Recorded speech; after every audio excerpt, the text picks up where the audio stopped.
cek 10 juta begini mau dicairkan. Jangan bikin kami buang waktu.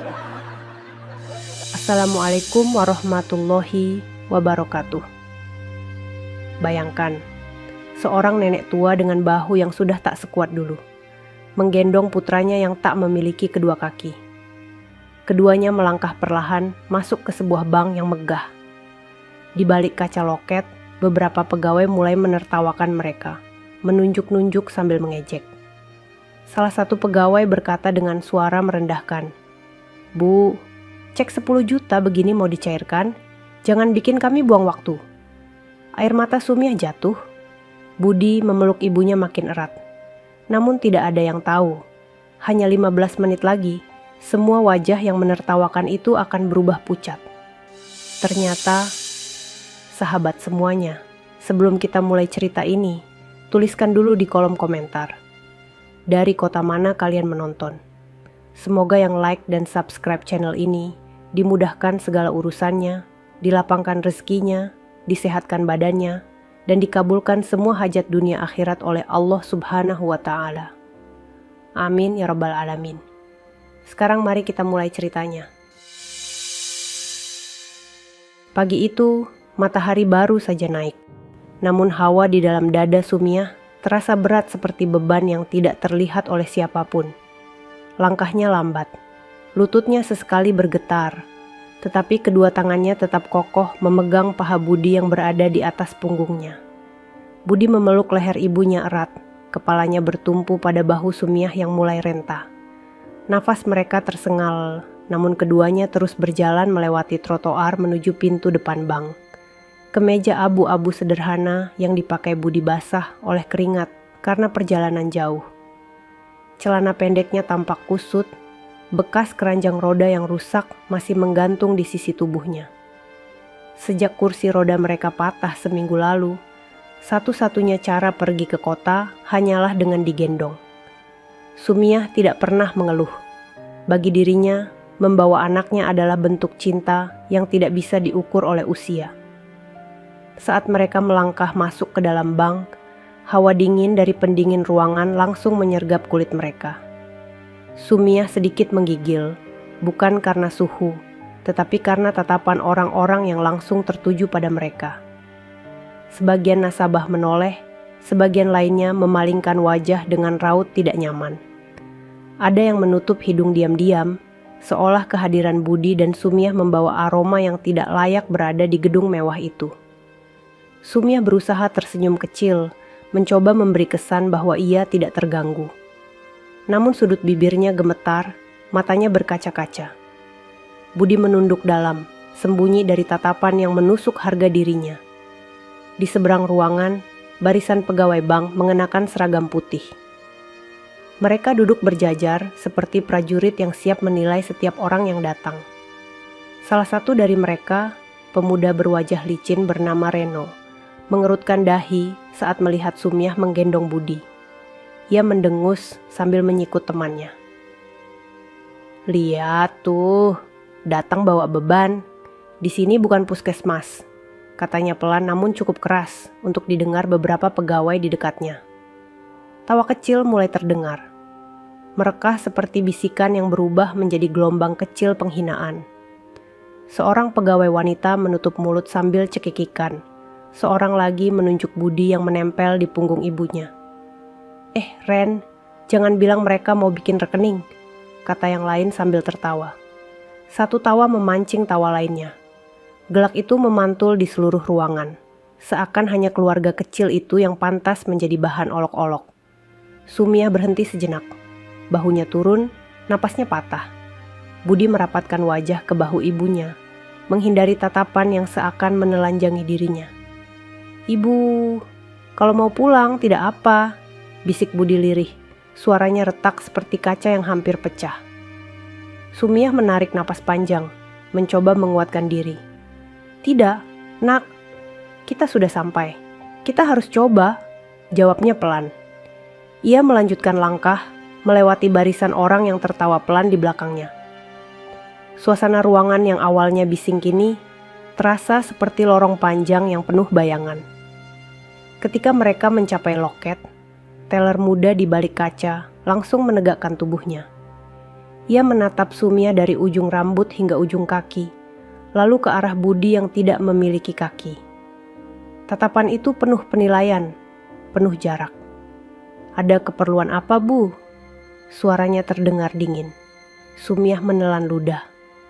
Tangan kirinya merogoh saku baju lusuhnya, mengambil selembar cek yang sudah dilipat hati-hati. Kertas itu ia letakkan di meja kaca dengan gemetar. "Nak, saya diminta oleh almarhum Pak Dharma untuk mencairkan ini," ujarnya pelan. Teller itu mengambil ceknya sambil mengangkat alis. Beberapa detik ia melihat angka yang tertera, lalu mendengus. "Bu, ini 10 juta?" Suaranya meninggi, seolah mengejek. "Dan ibu mau mencairkannya di sini, dengan penampilan begini?" Tawa kecil kembali terdengar dari belakang teller, dari arah Reno dan teman-temannya yang memperhatikan sejak awal. Reno berseru sambil tertawa keras. "Bah, 10 juta? Gue kira minta 50.000. Sok kaya banget masuk sini." Tawa tertahan pun pecah menjadi lebih besar. Para pegawai bersandar ke meja, menunjuk ke arah Sumiah dan Budi yang kini sudah menunduk dalam. Teller itu menggeleng sambil mendorong cek itu kembali. "Bu, kami tidak punya waktu melayani orang yang tidak jelas. Cek seperti ini gampang dipalsukan." Sumiah tersentak. Tangannya langsung memegang cek itu erat, seolah takut dirampas. "Nak, ini sungguhan. Pak Dharma sebelum meninggal, beliau menyerahkan ini pada saya. Saya tidak tahu nilainya pasti, tapi saya diminta ke bank ini." Reno maju mendekat, meletakkan tangannya di kaca loket, dan berkata dengan nada sombong. "Bu, jangan bohong. Wajah ibu saja sudah kelihatan. Orang-orang kayak ibu biasanya datang cuma buat bikin masalah." Budi mulai terisak. Tubuhnya bergetar, wajahnya memerah karena malu. "Ibu, kita pulang saja. Tolong." Namun suara Budi justru mengundang tawa yang lebih keras. Dengerin, anaknya minta pulang." Salah satu pegawai memperolok sambil menunjuk Budi. "Kasihan banget, digendong kayak karung beras," seru seorang pegawai wanita sambil memegang perutnya karena menahan tawa. Sumiah tidak kuat lagi. Ia memejamkan mata dan air mata jatuh satu persatu, menyusuri pipinya yang sudah penuh kerut. Seluruh keberaniannya seolah runtuh dalam sekejap. Namun sebelum ia berbalik pergi, seorang pegawai senior melihat cek itu dari kejauhan. Mata pegawai itu terbelalak. Ia berjalan cepat mendekati loket. "Sebentar, tadi ibu berikan cek apa?" Teller itu mengangkat ceknya dengan malas. "Ini Bu, cek 10 juta dari rekening lama. Paling juga palsu." Pegawai senior itu meraih ceknya. Matanya melebar, napasnya memburu. Cek itu tidak menuliskan 10 juta. Ia membaca ulang, lalu membaca lagi. Angka besar itu jelas, terlampau besar untuk diucapkan tanpa hati bergetar. Kedua tangannya tiba-tiba memegang kaca loket agar tidak jatuh. "Ini bukan 10 juta, bisiknya gemetar. Reno mendengus. "Alah Bu Yuni, drama amat sih, paling juga nolnya kebanyakan." Namun pegawai senior itu tidak menjawab. Wajahnya berubah pucat. Ia langsung memanggil manajer dengan suara tegang, membuat seluruh ruangan hening beberapa detik. Sumiah menatapnya, bingung, takut, tetapi juga berharap.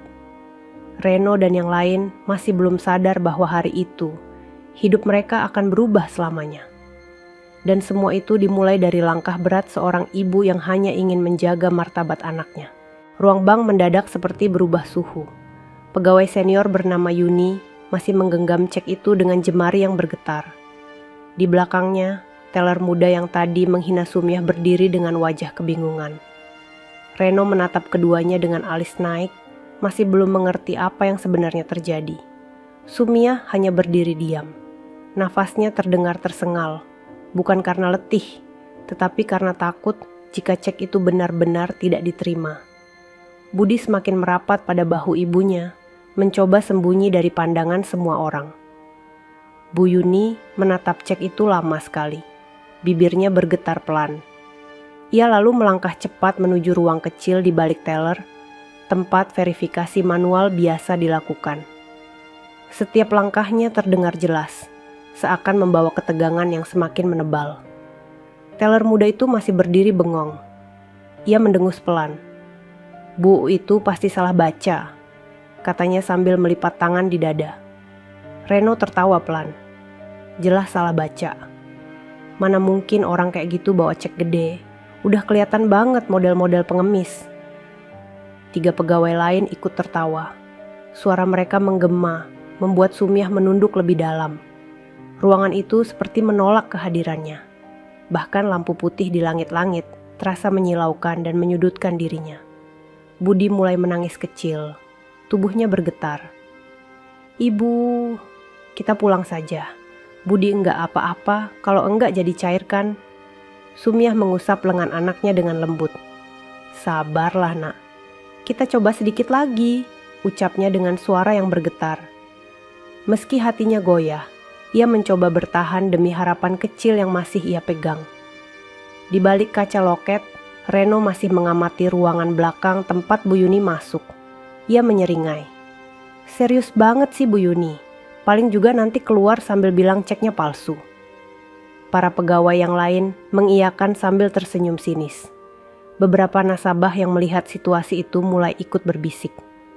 Ada yang kasihan, tapi sebagian besar hanya menatap dengan rasa tidak percaya, menganggap kejadian itu hanyalah gangguan kecil dari rutinitas. Tak lama kemudian, pintu kecil ruangan verifikasi terbuka. Bu Yuni keluar dengan wajah yang sulit dibaca. Pandangannya langsung tertuju pada manajer yang baru saja turun dari lantai 2. Manajer itu, pria paruh baya berkemeja biru muda, berjalan cepat. Langkahnya mantap, tetapi wajahnya mulai berubah saat Bu Yuni menyerahkan cek tersebut kepadanya. Ia membacanya sekali, lalu 2 kali, lalu menarik napas berat. Sumiah memperhatikan dari jauh, mencoba mencari arti dari perubahan raut wajah itu. Reno mencondongkan tubuh ke arah loket. "Gimana Pak? Palsu kan tuh?" Manajer tidak menjawab. Sebaliknya, ia mengangkat tangan memberi tanda agar semua teller berhenti bekerja. Suasana bank mendadak hening. Bahkan bunyi mesin antrean pun seolah berhenti sejenak karena ketegangan itu. Ia menatap cek tersebut dengan mata yang tak berkedip. Nilai yang tertera bukan 10 juta. Ada 7 angka 0 di belakang angka 1. Dan nama yang tercatat sebagai pemberi cek itu adalah Dharma Wijaya, salah satu nasabah prioritas yang dikenal dermawan dan memiliki reputasi besar. Bu Yuni berdiri di samping manajer, menelan ludah dengan gugup. Manajer akhirnya berkata, pelan namun tegas, "Cek ini harus diverifikasi tingkat lanjut. Tolong semua pegawai standby." Kalimat itu membuat Reno dan kawan-kawannya terdiam. Mereka saling pandang, mulai merasakan ada sesuatu yang tidak beres. Teller muda tadi tiba-tiba gugup. "Pak, tadi saya sempat... maksud saya..." Manajer tidak menoleh sedikit pun. "Anda diam dulu," katanya. Reno yang tadi paling berani kini mulai gelisah. Ia menarik kerah bajunya pelan. "Serius nih, masa ya gede amat?" Sementara itu, Sumiah tetap berdiri diam. Ia tidak mengerti apa yang sedang terjadi, tetapi jantungnya berdegup makin keras. Budi mengintip dari balik bahu ibunya. "Ibu, mereka kenapa?" bisiknya. Ibu pun tidak tahu, nak. Beberapa menit berlalu tanpa suara. Manajer membawa cek itu masuk ke kantor besar di sisi kanan ruangan. 2 petugas verifikasi ikut masuk membawa laptop dan scanner khusus. Dari luar kaca, Sumiah hanya melihat bayangan mereka bergerak cepat. Ketika pintu kembali terbuka, manajer keluar sambil memegang cek itu lebih hati-hati dari sebelumnya. Wajahnya berubah. Tidak ada lagi raut curiga, tidak ada lagi kerutan marah. Yang tersisa hanyalah keterkejutan yang sulit ia sembunyikan.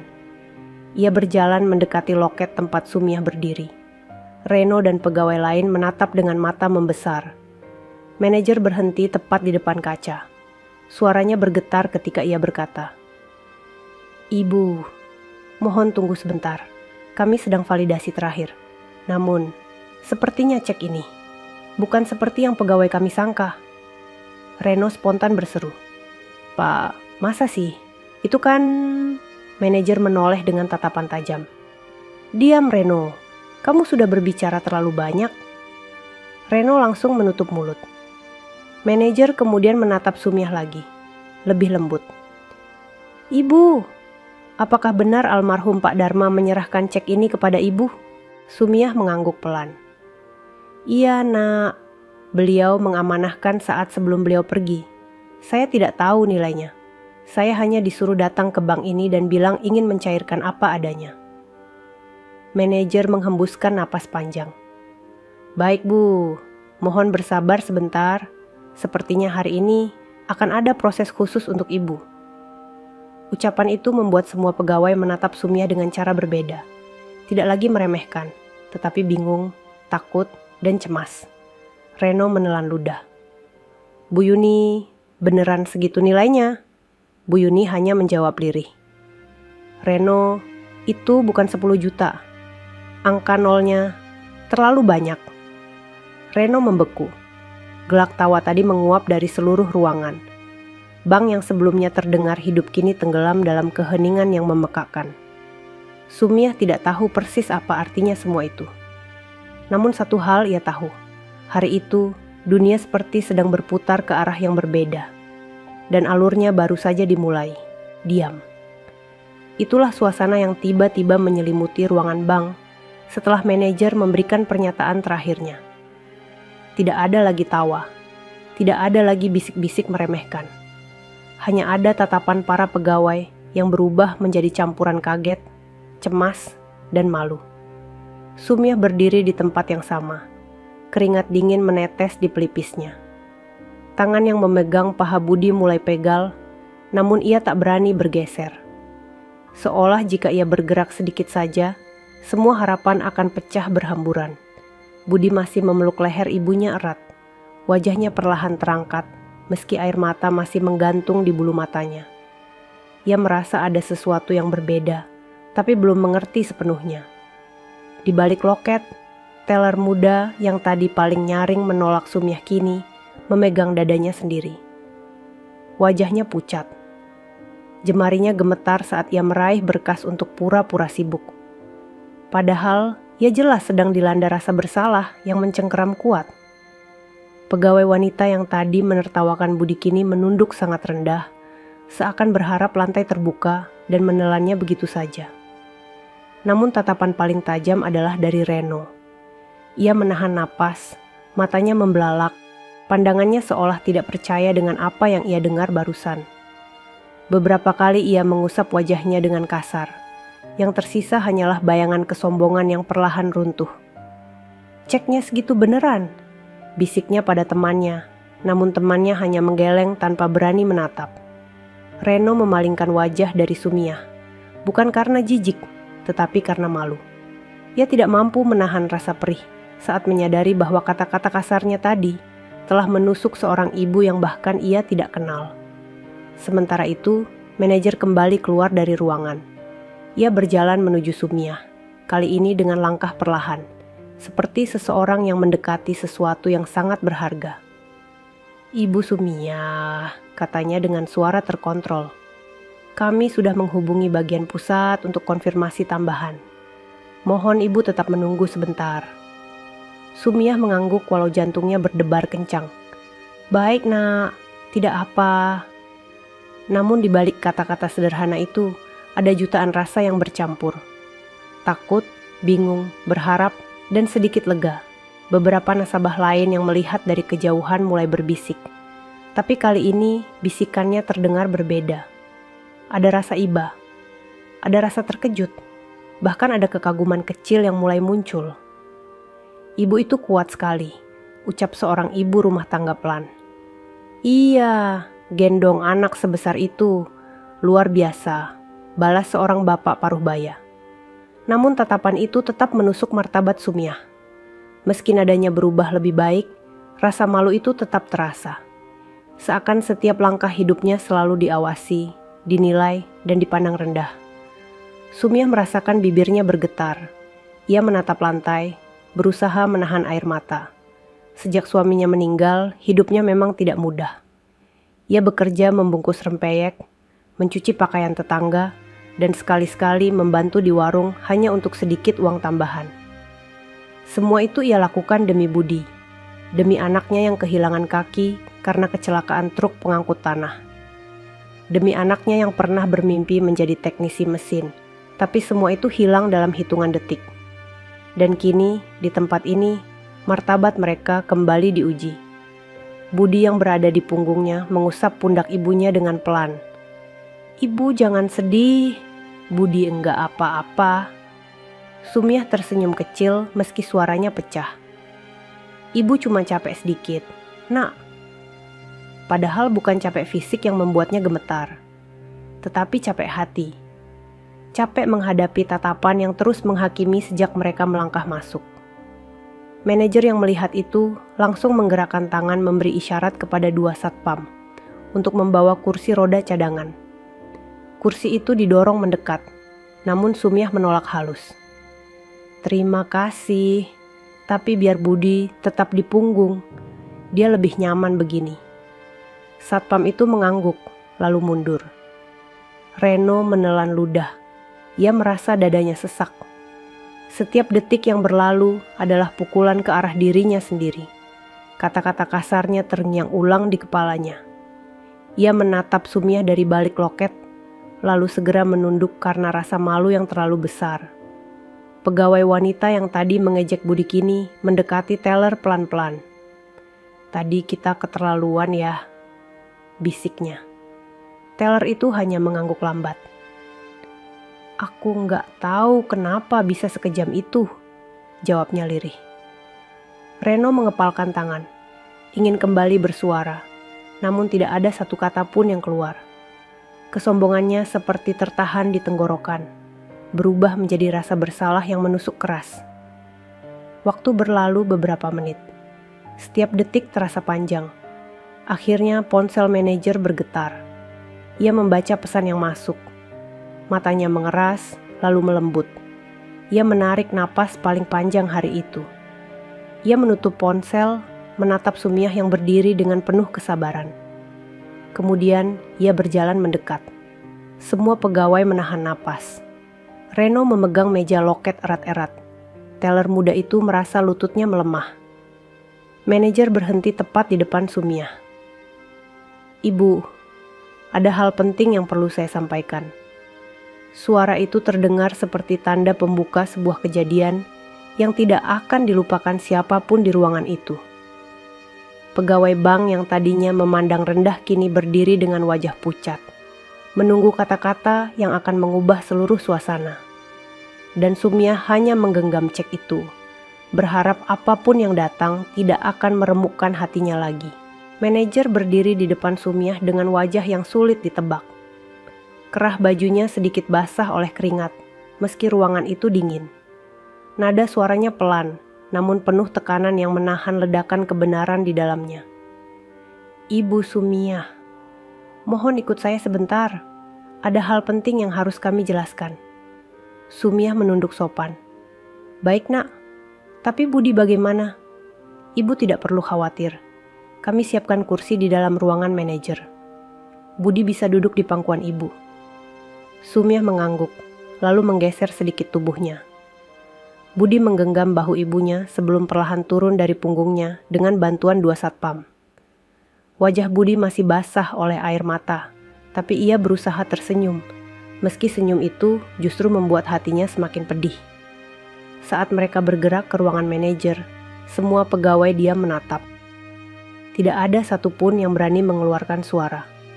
Tatapan mereka tertunduk, bahkan sebagian menyingkir ke samping, agar Sumiah dan Budi bisa lewat tanpa hambatan. Reno, yang tadi paling keras tertawa, kini justru paling pucat. Ia meremas-remas ujung seragamnya, tak sanggup menatap ibu dan anak itu. Dalam hatinya muncul rasa panas yang memuncak di dada. Penyesalan itu datang terlambat, namun terasa seperti pukulan ke arah dirinya sendiri. Begitu pintu ruangan manajer tertutup, keheningan berubah menjadi desahan napas yang tertahan. Para pegawai saling menatap, mencoba menebak apa yang sebenarnya terjadi. "Apa benar cek itu bukan 10 juta?" tanya salah satu pegawai perempuan.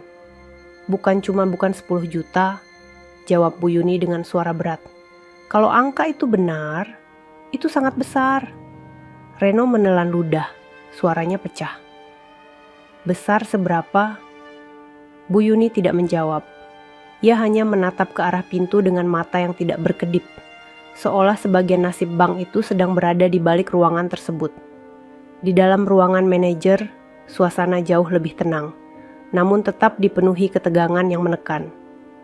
Sumiah duduk perlahan, memeluk Budi di pangkuannya. Tangannya gemetar kecil, tetapi ia terus mengusap kepala Budi agar anak itu merasa aman. Manajer duduk di depan mereka, menarik napas panjang sebelum berbicara. "Ibu, cek yang ibu bawa ini, kami sudah verifikasi berlapis. Identitas pemberi dan kode banknya sudah kami pastikan." Sumiah menunduk. "Iya nak, itu memang dari Pak Dharma.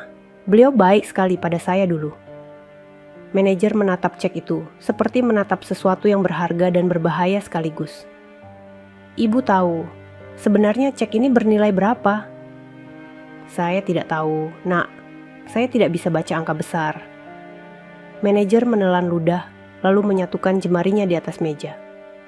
"Nilai cek ini bukan 10 juta, Bu." Ia berhenti sejenak sebelum melanjutkan. "Angkanya 10 miliar. Sumiah terdiam. Kedua matanya berkedip beberapa kali. Budi memandang ibunya dengan bingung, seolah menunggu penjelasan apapun. 10 miliar? Suara Sumiah terdengar samar, hampir tidak percaya. Manajer mengangguk. "Betul Bu, ini bukan kesalahan. Ini cek asli. Pak Dharma memang memiliki dana yang cukup besar di rekening yayasan beliau. Tampaknya beliau menitipkan sebagian besar hartanya kepada ibu." Air mata langsung menggenang di pelupuk Sumiah. Ia menutup mulutnya dengan tangan, tubuhnya gemetar. Ingatannya terbang kepada sosok Pak Dharma, majikan yang selalu memperlakukannya layaknya keluarga. Ia tidak percaya bahwa seseorang sebaik itu meninggalkan sesuatu sebesar ini untuk dirinya dan Budi. "Pak Dharma, kenapa baik sekali kepada kami?" gumam Sumiah lirih. Manajer menunduk hormat. Mungkin beliau tahu beratnya hidup ibu dan Budi. Mungkin beliau ingin memberi masa depan yang layak untuk keluarga kecil ibu. Budi yang sejak tadi diam mulai menangis pelan. "Bu, itu berarti kita bisa beli kursi roda baru?" Sumiah langsung memeluknya erat. "Bisa nak, bisa." Tangisnya pecah, bukan karena kesedihan, tetapi karena rasa syukur dan kelegaan yang tidak bisa ditahan lagi. Manajer memberi waktu kepada ibu dan anak itu untuk menenangkan diri. Setelah beberapa saat, ia melanjutkan. "Ibu, sebelum kami proses pencairannya, saya harus memberitahu bahwa transaksi sebesar ini akan menarik perhatian banyak pihak.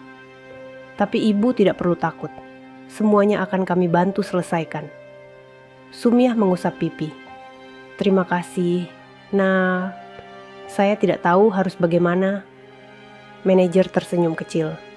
"Tugas kami membantu Bu." Namun sebelum ia melanjutkan penjelasan, terdengar suara gaduh dari luar ruangan. Suara langkah tergesa-gesa, bisik-bisik panik, dan seseorang memanggil nama manajer dengan nada genting. Manajer segera bangkit, membuka pintu sedikit. Pegawai wanita yang tadi menunduk saat melihat Sumiah berdiri di depan pintu dengan wajah panik. "Pak, cek itu." Setelah kami masukkan ke sistem, muncul sesuatu di layar. "Apa?" Pegawai itu menelan ludah. Tampaknya ada hubungan antara dana cek itu dengan audit yang selama ini dicari pusat. Transaksi ini membuka data yang selama ini tertutup. Manajer langsung keluar, menutup pintu perlahan agar Sumiah tidak mendengar semuanya. Namun suara kecil tetap lolos.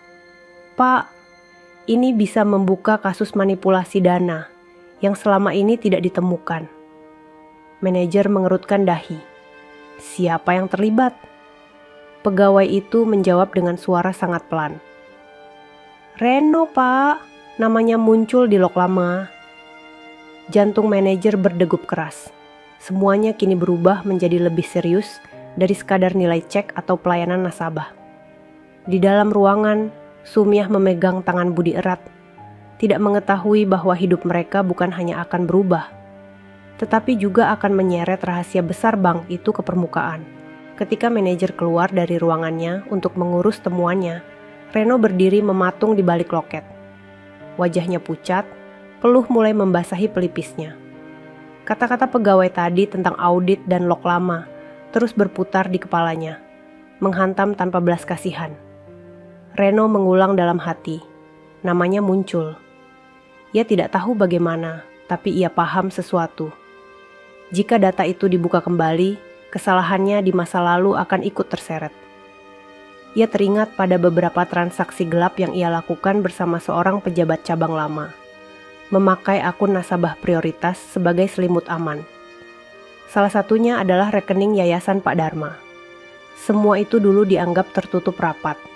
Tidak pernah ia bayangkan seorang nenek tua yang ia hina akan membawa cek yang justru membuka semuanya. Ia mengusap wajah kasar, nafasnya tersengal. Di benaknya muncul satu hal, ia tidak boleh dibiarkan jatuh sendirian.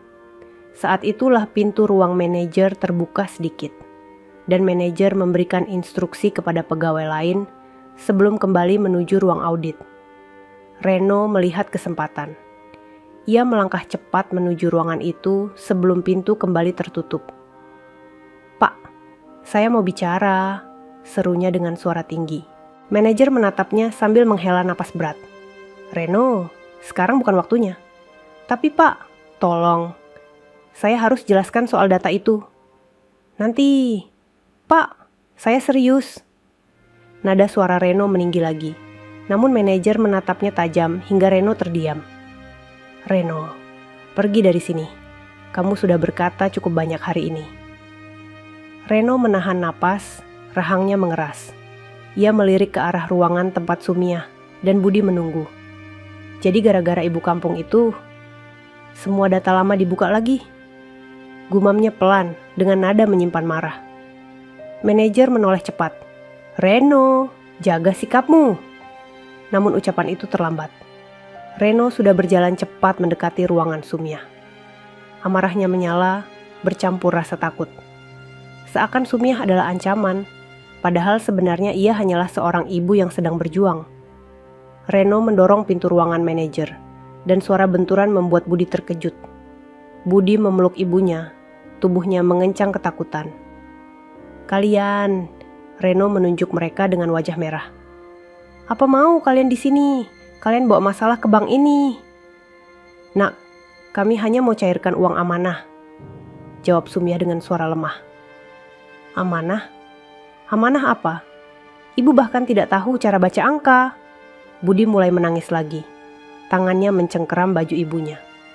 "Jangan bicara begitu pada ibu saya," isak Budi lirih. Namun Reno justru semakin marah. Ia merasa putus asa. Semua kesalahan masa lalunya terasa mendekat, menekannya. Ia butuh tempat melampiaskan emosinya, dan tanpa pikir panjang, ia memilih orang yang paling lemah. "Kau ini sumber masalah," bentaknya kepada Budi. "Karena kalian, audit muncul lagi. Kalian bikin hidup saya berantakan." Sumiah langsung berdiri, memeluk Budi dengan tubuhnya sendiri. Meski lututnya lemah, ia menghadang Reno. "Jangan sakiti anak saya, nak, jangan begitu." Reno menunjuk mereka lebih dekat. Suaranya pecah, emosinya meledak. "Ibu pikir ibu siapa? Datang-datang bawa cek besar. Ibu kira orang seperti ibu pantas menerima uang sebanyak itu?" Air mata Sumiah mengalir makin deras. Kata-kata itu menusuk jauh ke dalam hatinya. Seumur hidup ia dihina karena kemiskinan, tapi tak pernah ada yang berkata seperti itu. Sekejam itu. "Jangan hina ibu saya." Budi menangis sambil memeluk leher ibunya. Namun Reno tidak berhenti. "Ibu itu cuma orang yang seharusnya tidak ada di sini. Kalau bukan karena cek itu, hidup saya tidak akan hancur." Suara langkah tergesa-tergesa terdengar mendekat. Manajer muncul di pintu. wajahnya memerah karena marah. "Reno, keluar dari ruangan ini sekarang." Reno menoleh cepat. "Pak, Bapak harus dengar saya." "Sekarang." Nada manajer sangat tegas, membuat seluruh ruangan terdiam. Reno mengepalkan tangan. Dadanya naik turun, namun akhirnya ia mundur beberapa langkah. Tatapannya ke arah Sumiah masih penuh amarah. "Ini belum selesai," bisiknya sebelum keluar. Pegawai lain langsung datang dan menutup pintu dengan pelan. Ruangan kembali hening, hanya tersisa suara tangis Budi yang bergetar. Manajer bergegas menghampiri mereka. "Ibu, saya mohon maaf. Reno sudah kelewatan batas. Saya pastikan dia tidak akan mengganggu lagi." Sumiah menunduk, tangannya masih memeluk Budi erat. "Nak, saya tidak apa-apa. Saya tidak mengerti kenapa ia begitu benci pada kami." Manajer menatap mereka dengan iba. "Ibu, masalah ini tidak ada hubungannya dengan ibu. Reno sedang terjebak dalam kesalahan besar yang dia buat sendiri." Budi mengangkat wajahnya sedikit. "Kesalahan apa, Pak?" Manajer mengambil napas panjang. "Nanti akan saya jelaskan. Tapi percayalah, ibu dan Budi tidak bersalah. Justru kedatangan ibu membawa kebenaran yang selama ini tertutup." Sumiah menghapus air matanya. "Kami cuma ingin cairkan amanah itu, Nak. Tidak lebih." "Dan itu akan kami bantu, Bu," jawab manajer. Ia berlutut sedikit agar sejajar dengan wajah Budi. "Dan kamu anak yang sangat kuat. Jangan dengarkan kata-kata Reno tadi." Budi mengangguk kecil, namun air matanya masih jatuh. Manajer berdiri kembali. "Ibu, kami akan percepat proses ini. Tolong tetap di ruangan ini. Ibu aman." Di luar, para pegawai mendengar sebagian suara Reno tadi, dan kini mereka berdiri dengan wajah penuh rasa bersalah. Tidak ada seorang pun yang menduga bahwa hinaan yang mereka lontarkan pada awalnya hanyalah permukaan dari badai besar yang sedang datang. Dan badai itu baru akan benar-benar meledak. Setelah Reno dipaksa keluar dari ruangan, suasana berubah menjadi sunyi yang asing. Ruang manajer yang tadinya hanya menjadi tempat nasabah menandatangani berkas, kini menjadi saksi runtuhnya hati seorang ibu. Sumiah duduk pelan di kursi, memeluk Budi seolah takut dunia akan merenggut anaknya kapan saja. Budi menyandarkan kepala di dada ibunya. Tangan kecilnya menggenggam kuat kain lusuh yang menutupi tubuh Sumiah. Ia masih terisak, napasnya tersendat-sendat. Bayangan Reno yang mengamuk dan menuduh mereka terus terulang dalam pikirannya. Kata-kata itu menusuk, bukan hanya ke hati Budi, tetapi juga ke hati seorang ibu yang selalu mencoba kuat di hadapan anaknya. Sumiah mengusap kepala Budi berkali-kali, namun tangannya sendiri bergetar. Rasa takut, sedih, dan malu bercampur menjadi satu. Selama hidupnya, ia sudah berkali-kali dihina karena kemiskinan. Namun yang barusan terjadi terasa lebih menyakitkan.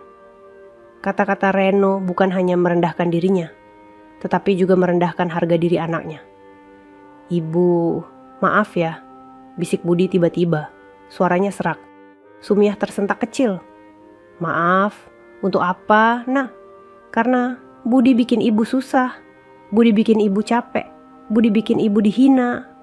Suaranya pecah dan air mata kembali mengalir deras.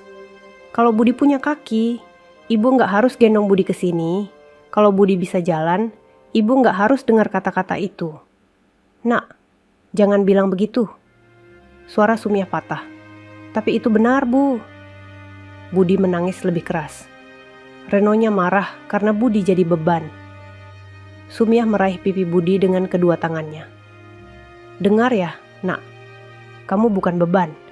Dari kamulah ibu masih punya alasan hidup." Budi menggigit bibir. "Tapi ibu dihina." "Lebih baik ibu dihina daripada kehilangan kamu," jawab Sumiah lembut namun tegas. Budi langsung memeluk ibunya erat. Tubuhnya bergetar. Sumiah menciumi ubun-ubunnya berkali-kali. Air matanya mengalir tanpa bisa ditahan lagi. Rasa sakit di hatinya mencapai puncaknya saat ia melihat anaknya merasa bersalah atas sesuatu yang bukan pernah menjadi salahnya. Pintu diketuk pelan. Bu Yuni masuk dengan membawa 2 gelas air hangat. "Ibu, Budi, minum dulu ya," katanya dengan suara yang sangat hati-hati, seakan takut membuat luka baru. Sumiah menerima gelas itu dengan tangan gemetar. "Terima kasih, Nak." Bu Yuni melihat mereka dan hatinya terasa diremas. Ia menunduk sangat dalam, hampir seperti membungkuk untuk meminta maaf. "Ibu, saya benar-benar menyesal. Tadi saya ikut tertawa. Saya tidak sadar kata-kata itu bisa melukai." Sumiah menggeleng pelan. "Sudah, Nak. Ibu tidak mau lagi dengar tentang itu." Namun suaranya retak. Dan Bu Yuni tahu luka itu tidak hilang begitu saja. Budi menatap wanita itu dengan mata merah. "Tadi kalian bilang Budi seperti karung beras." Bu Yuni menutup mulutnya. Air mata jatuh tak tertahan. "Maafkan saya, Nak. Saya bodoh. Saya tidak pantas berada di posisi ini." Sumiah mengangguk kecil. "Cukup, Nak. Kalau kamu menyesal, itu sudah lebih dari cukup." Bu Yuni mengusap air matanya sebelum keluar kembali. Setelah pintu tertutup, Sumiah kembali memeluk Budi. Di ruang lain, manajer berdiri tegap sambil mengawasi pegawai yang sedang membuka log data lama. 2 layar komputer menampilkan deretan angka, kode transaksi, hingga catatan audit yang belum pernah tersentuh. "Pak, data penyimpangan itu muncul dari transaksi 3 tahun lalu. Ini sudah masuk pelanggaran berat," kata salah satu pegawai audit. Manajer mengangguk. "Cari semua nama yang terlibat." Pegawai itu menekan beberapa tombol. Setelah beberapa detik, layar menampilkan daftar nama. Dan di baris ketiga, nama itu muncul dengan jelas. Reno Widianto. Manajer memejamkan mata. Rasa kecewa menusuk dadanya. "Saya duga semua ini ada hubungannya dengan dia." Namun seorang pegawai audit menambahkan sesuatu yang membuat ruangan itu semakin berat. "Bukan hanya itu, Pak. Ada alur dana yang dialihkan memakai rekening yayasan Pak Dharma. Sepertinya Reno memanfaatkan akun itu karena aksesnya tidak dijaga dulu. Dan anehnya, transaksi itu berhenti setelah Pak Dharma meninggal." Manajer mengerutkan alis. "Jadi selama ini uang yayasan itu bocor dan cek yang diberikan kepada Ibu Sumiah adalah salah satu aset terakhir yang belum tersentuh?" "Betul, Pak." Manajer menghela napas panjang. Semakin jelas bahwa kedatangan Sumiah bukan sekadar pencairan cek. Ia membawa potongan terakhir dari teka-teki besar yang selama ini tertutup rapat.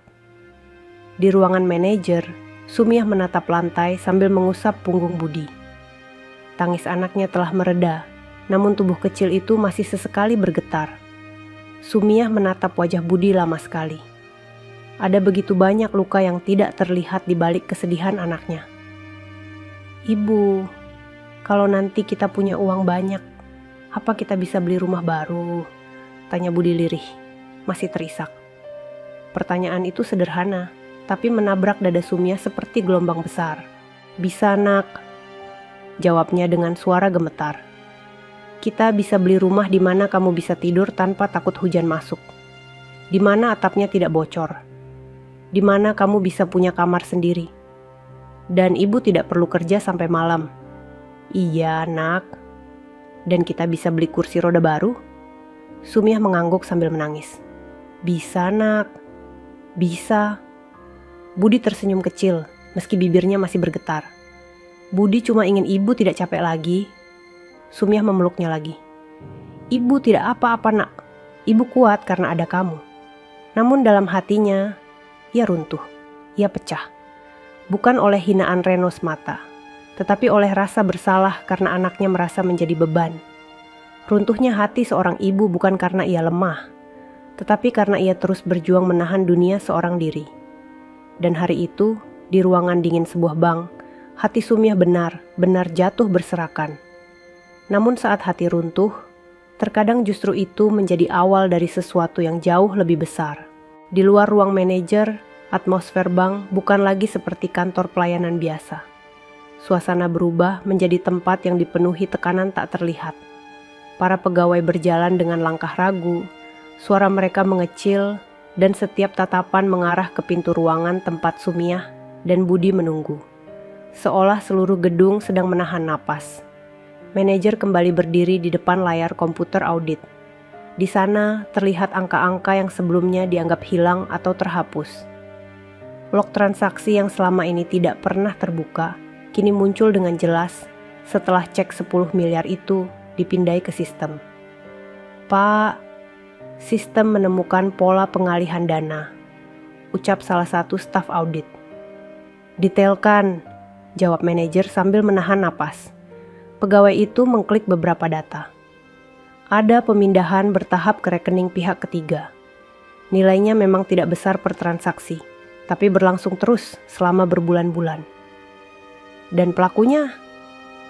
Pegawai itu menunjuk layar. Nama yang sama muncul berulang kali. Reno Widianto. Manajer mengepalkan jemari. Apa mungkin ini masih berjalan? Tidak, Pak, jawab staf audit. Catatan pembobolan berhenti di hari yang sama ketika Pak Dharma dirawat di rumah sakit. Setelah beliau meninggal, tidak ada aktivitas. Manajer mengangguk lambat. Artinya, seseorang di bank itu sengaja memanfaatkan rekening yayasan milik Pak Dharma karena tahu pemiliknya sakit dan tak lagi mengawasi transaksi. Cek yang dibawa Sumiah kemungkinan adalah satu-satunya dana yang tidak dijamah. Dan justru cek itu kini menjadi kunci terbukanya segalanya. Ia menatap layar itu lama. Siapkan laporan resmi. Kita akan ajukan temuan ini ke pusat. Pegawai audit mengangguk. Namun sebelum mereka bergerak, suara gaduh muncul di area depan. Sementara itu, di dalam ruangan, Sumiah masih memeluk Budi yang perlahan menenangkan diri. Ia mengusap punggung anaknya lembut, seolah ingin menghapus semua jejak ketakutan yang baru saja terjadi. Budi menarik napas panjang. Ibu, apa Reno akan kembali marah? Tidak, Nak. Manajer sudah bilang kita aman. Tapi wajahnya menakutkan, Bu. Sumiah tersenyum tipis dan menyeka air mata di pipi Budi. Orang yang sedang ketakutan akan melakukan hal yang tidak seharusnya. Reno bukan marah pada kamu. Dia marah pada nasibnya sendiri. Budi mengangguk perlahan, meski matanya masih menyisakan trauma. Beberapa saat kemudian, pintu terbuka pelan. Bu Yuni masuk membawa selimut tipis. Ibu, Budi, Pak Manajer bilang kalian boleh istirahat dulu, ucapnya dengan suara lembut. Ia mendekat dan menyelimuti Budi yang masih duduk di pangkuan ibunya. Sentuhan itu membuat Budi menunduk malu. Tidak seperti biasanya, ia merasa canggung menerima perhatian dari orang yang tadi menertawakannya. Namun Bu Yuni justru mengusap rambut Budi dengan lembut. Maafkan saya ya, Nak. Kamu anak baik. Saya benar-benar menyesal. Budi tidak menjawab, tapi matanya melembut. Mungkin ia belum mengerti sepenuhnya, namun ia tahu permintaan maaf itu tulus. Sumiah mengangguk pelan pada Bu Yuni. Terima kasih, Nak. Kamu baik. Perempuan itu tersenyum tipis, lalu keluar lagi. Kembali ruangan sunyi. Namun kesunyian itu bukan kosong. Kesunyian itu seperti udara yang menunggu badai datang. Di ruang depan, Reno kembali berdiri sambil menggigit bibir hingga memutih. Ia memperhatikan para pegawai audit yang mondar-mandir. Ia tahu sesuatu sedang terjadi. Pandangannya kemudian mengarah ke komputer teller yang menampilkan notifikasi sistem. Ia mendekat dan mencoba membaca sekilas. Matanya membelalak. Log transaksi terbuka. Teller yang duduk di sana langsung menutup layar. Reno, jangan ikut campur. Kenapa namaku ada di daftar itu? Reno bertanya dengan suara parau. Pegawai itu gugup. Kau harus bicara dengan manajer. Reno memukul meja, membuat teller itu terkejut. Mana manajer? Salah satu satpam langsung mendekat. Reno, tolong jaga sikap. Reno mendorong tangan satpam itu. Semua ini gara-gara perempuan kampungan itu. Kalau dia tidak datang bawa cek itu, semua sudah aman. Kalimat itu membuat beberapa pegawai yang mendengarnya menggelengkan kepala. Ada rasa malu yang menyusup di antara mereka. Sebagian sudah menyesali perlakuan mereka terhadap Sumiah. Namun Reno, yang paling keras menertawakan, justru tidak mampu menerima kenyataan bahwa semuanya adalah kesalahannya sendiri. Satpam lain mendekat dan menahan bahu Reno. "Sudah, jangan buat masalah lagi. Pak manajer sedang menangani penyelidikan." "Aku tidak mau disalahkan sendirian," Reno berteriak. Suaranya pecah. "Aku tidak mau." Suaranya menggema dan beberapa nasabah menoleh. Pegawai lain yang melihat itu perlahan menunduk. Semakin jelas siapa yang bersalah selama ini. Di ruangan manajer, Sumiah memejamkan mata sejenak. Budi bersandar di dadanya, mulai mengantuk karena kelelahan menangis. Ibunya mengusap pipinya lembut. Namun keheningan itu terpecah oleh suara ketukan cepat. Manajer masuk dengan wajah tegang. Ia tidak ingin menakuti mereka, namun suaranya tetap terdengar serius. "Ibu, Budi, saya mohon kalian tetap di ruangan ini. Jangan keluar dulu. Situasi di luar sedang tidak stabil." "Kenapa, Nak?" tanya Sumia pelan. Manajer duduk di kursi seberang mereka. "Cek ibu membuka data penting yang selama ini tidak bisa diakses. Kemungkinan besar kami menemukan tindak pelanggaran yang dilakukan oleh Reno di masa lalu."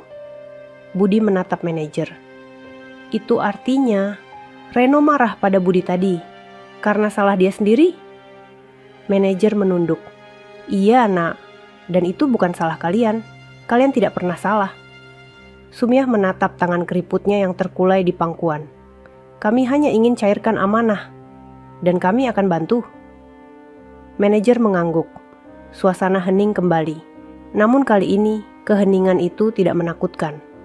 Keheningan itu seperti tanda bahwa badai sedang membesar, dan puncaknya semakin dekat. Pegawai-pegawai di luar ruangan terus bergerak cepat, menyiapkan laporan dan pengamanan data. Reno, yang tidak bisa menerima kenyataan, masih berusaha menerobos pemeriksaan. Dan di tengah semua itu, Sumiah memegang tangan Budi lebih erat. Ia tidak tahu apa yang akan terjadi selanjutnya. Namun ia tahu, perjalanan mereka baru saja memasuki babak yang tidak pernah ia bayangkan. Detik demi detik berlalu seperti menit panjang yang tak mau bergerak. Sumiah duduk memeluk Budi yang mulai terlelap di pangkuannya. Manajer bolak-balik keluar masuk ruangan, membawa berkas, memberi instruksi, dan memastikan proses verifikasi berjalan sempurna. Namun pada satu titik, suasana di luar ruangan berubah drastis. Langkah para pegawai berhenti. Suara ketikan terhenti. Mesin antrean berbunyi sekali, lalu sepi. Semua mata mengarah pada satu layar besar di ruang audit. Sebuah notifikasi merah muncul, lalu berubah menjadi hijau cerah. Tanda bahwa verifikasi final telah selesai. Pegawai audit menutup mulutnya, seperti tidak percaya dengan apa yang ia lihat. Manajer berdiri di sampingnya. Napasnya tercekat. Ini tidak salah kan?" tanya manajer dengan suara pelan. Pegawai audit mengangguk gemetar. "Tidak, Pak. Nilai cek itu benar." Satu persatu pegawai menelan ludah, mendekat, memandang layar itu, seperti melihat sesuatu yang tidak mungkin terjadi. Layar itu menampilkan angka besar, tak terbantahkan, tertulis jelas tanpa ada celah keraguan. 10 miliar rupiah. Bukan 10 juta seperti yang Reno ejek. Bukan nominal kecil yang layak diragukan. Bukan angka yang bisa dipalsukan oleh orang sederhana seperti Sumiah. Ini angka yang mampu mengubah hidup siapapun, termasuk ibu tua yang tadi mereka hina. Bu Yuni menutup mulutnya, bahunya bergetar. Seorang teller jatuh terduduk di kursinya, matanya berkaca-kaca. Satpam yang tadi menjaga di depan mengusap wajahnya, seolah tidak bisa menerima bagaimana mereka bisa begitu salah. Reno, yang masih berdebat di ujung ruangan dengan pegawai lain, mendengar keributan itu dan menoleh. Ia melihat semua orang membeku menatap layar. Ia melangkah mendekat dengan dahi berkerut, mencoba membaca angka besar itu. Matanya membesar. Rahangnya turun perlahan. Tubuhnya goyah seperti kehilangan tulang. Tidak, tidak mungkin, gumamnya dengan suara hampir tidak terdengar. Namun angka itu tetap terpampang. Tidak ada ruang untuk menyangkal. Manajer segera berjalan cepat menuju ruangannya. Pintu dibuka perlahan. Sumiah yang sedang mengusap keringat di dahi Budi mengangkat wajah. "Ibu Sumiah," suara manajer bergetar ringan. "Hasil final verifikasi sudah keluar." Sumiah menatapnya. Ia tidak mengerti kenapa manajer tampak begitu gugup. Namun ia menunggu dengan sabar, seperti seseorang yang sudah terbiasa menjalani hari dengan banyak kekhawatiran. Manajer menarik kursi dan duduk tepat di hadapan mereka. Ia menatap Sumiah lama sekali sebelum akhirnya berbicara. "Ibu, dari hasil pemeriksaan terakhir, cek yang ibu bawa adalah cek asli. Bukan cek biasa. Ini adalah cek warisan dari Pak Dharma, dan nilainya sangat besar." Sumiah mengangguk pelan. "Memang besar ya, Nak. Ibu tidak bisa baca angka banyak." Manajer menelan ludah. "Nilainya adalah 10 miliar rupiah. Suasana ruangan seakan berhenti. Waktu berhenti. Napas berhenti. Budi membuka mata perlahan. 10 apa, Bu?" Sumiah memegang cek itu dengan kedua tangan. Kertas itu terasa berat, seakan mengandung beban dunia. Ia menatap angka di sana, tapi tetap tidak sepenuhnya memahami besarnya nilai itu. "Miliar itu banyak sekali ya, Nak," bisiknya lirih. Manajer mengangguk. "Ibu, dengan uang ini, Ibu bisa membeli rumah, kursi roda terbaik untuk Budi, biaya rawat inap, modal usaha, bahkan masa depan yang lebih aman." Untuk pertama kalinya hari itu, mata Sumiah benar-benar membesar. Tidak ada kata yang keluar. Bibirnya bergetar, lalu air mata jatuh begitu deras. Ia menutup wajah dengan kedua tangan. Tubuhnya bergetar, bukan karena takut, tetapi karena lega. Karena selama puluhan tahun ia bekerja keras dalam sunyi. Karena selama puluhan tahun ia memikul beban hidup sendirian. Karena doa-doanya yang begitu lama ia bisikkan akhirnya terjawab. Rasa syukur itu pecah, meluap keluar seperti sungai yang menemukan jalannya kembali. Budi memegang tangan ibunya. "Ibu, kita bisa beli rumah baru?" Sumiah mengangguk sambil menangis. "Bisa, Nak. Bisa. Beli kursi roda? Bisa. Beli baju baru? Bisa. Ibu tidak capek lagi?" Air mata Sumiah jatuh semakin deras. "Insya Allah." "Tidak, Nak." Budi tersenyum sambil menangis, memeluk ibunya kuat-kuat. Di luar ruangan, situasi semakin tegang. Para pegawai berdiri dengan punggung menunduk, menunggu keputusan manajer. Sebagian merasa malu karena menghina Sumiah. Sebagian takut karena audit menemukan kejanggalan besar. Namun Reno berdiri dengan wajah hancur. Ia tidak hanya takut, ia putus asa. "Jadi, cek itu asli?" Reno berbisik pada dirinya sendiri. Tidak ada yang menjawab. Ia melihat pegawai audit membawa berkas laporan, dan di layar komputer di meja seberang, namanya berkali-kali muncul sebagai pelaku penyalahgunaan dana. Ia merasa dadanya sesak, ubun-ubunnya panas, dan untuk pertama kalinya, Reno merasa seluruh dunia menutup jalannya. Semua karena nenek yang ia hina. Manajer membuka pintu ruangan dan memberi isyarat kepada seluruh pegawai untuk berkumpul. "Semua dengarkan," ucapnya tegas. "Cek yang dibawa Ibu Sumiah adalah cek sah. Nilainya 10 miliar rupiah. Mulai sekarang, siapapun wajib memperlakukan beliau dengan hormat sebagai ahli waris resmi Pak Dharma." Seketika ruangan itu sunyi seperti kuburan. Semua pegawai, bahkan satpam, menunduk dalam. Teller yang tadi menolak Sumiah menangis. Bu Yuni memejamkan mata sambil mengusap pipinya.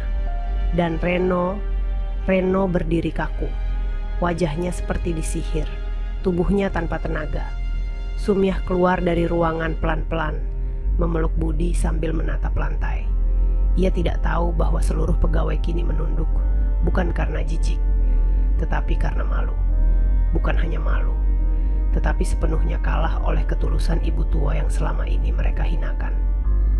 Hari itu, dunia berputar terbalik. Dari perempuan yang datang dengan langkah berat dan penuh luka, menjadi perempuan yang mengguncang satu bank besar hanya dengan selembar cek warisan. Dan itu baru permulaan. Ketika Sumiah melangkah keluar dari ruang manajer, seluruh suasana bank berubah total. Tidak ada lagi tawa, tidak ada cibiran, tidak ada pandangan merendahkan seperti sebelumnya. Yang tersisa hanyalah wajah-wajah pucat yang menunduk, seakan setiap pegawai sedang mempertanggungjawabkan dosa yang baru disadari betapa besarnya. Budi yang berada di pelukan ibunya melihat sekeliling dengan mata yang masih sembab. Ia tidak mengerti kenapa semua orang kini memandangnya dengan penuh penyesalan.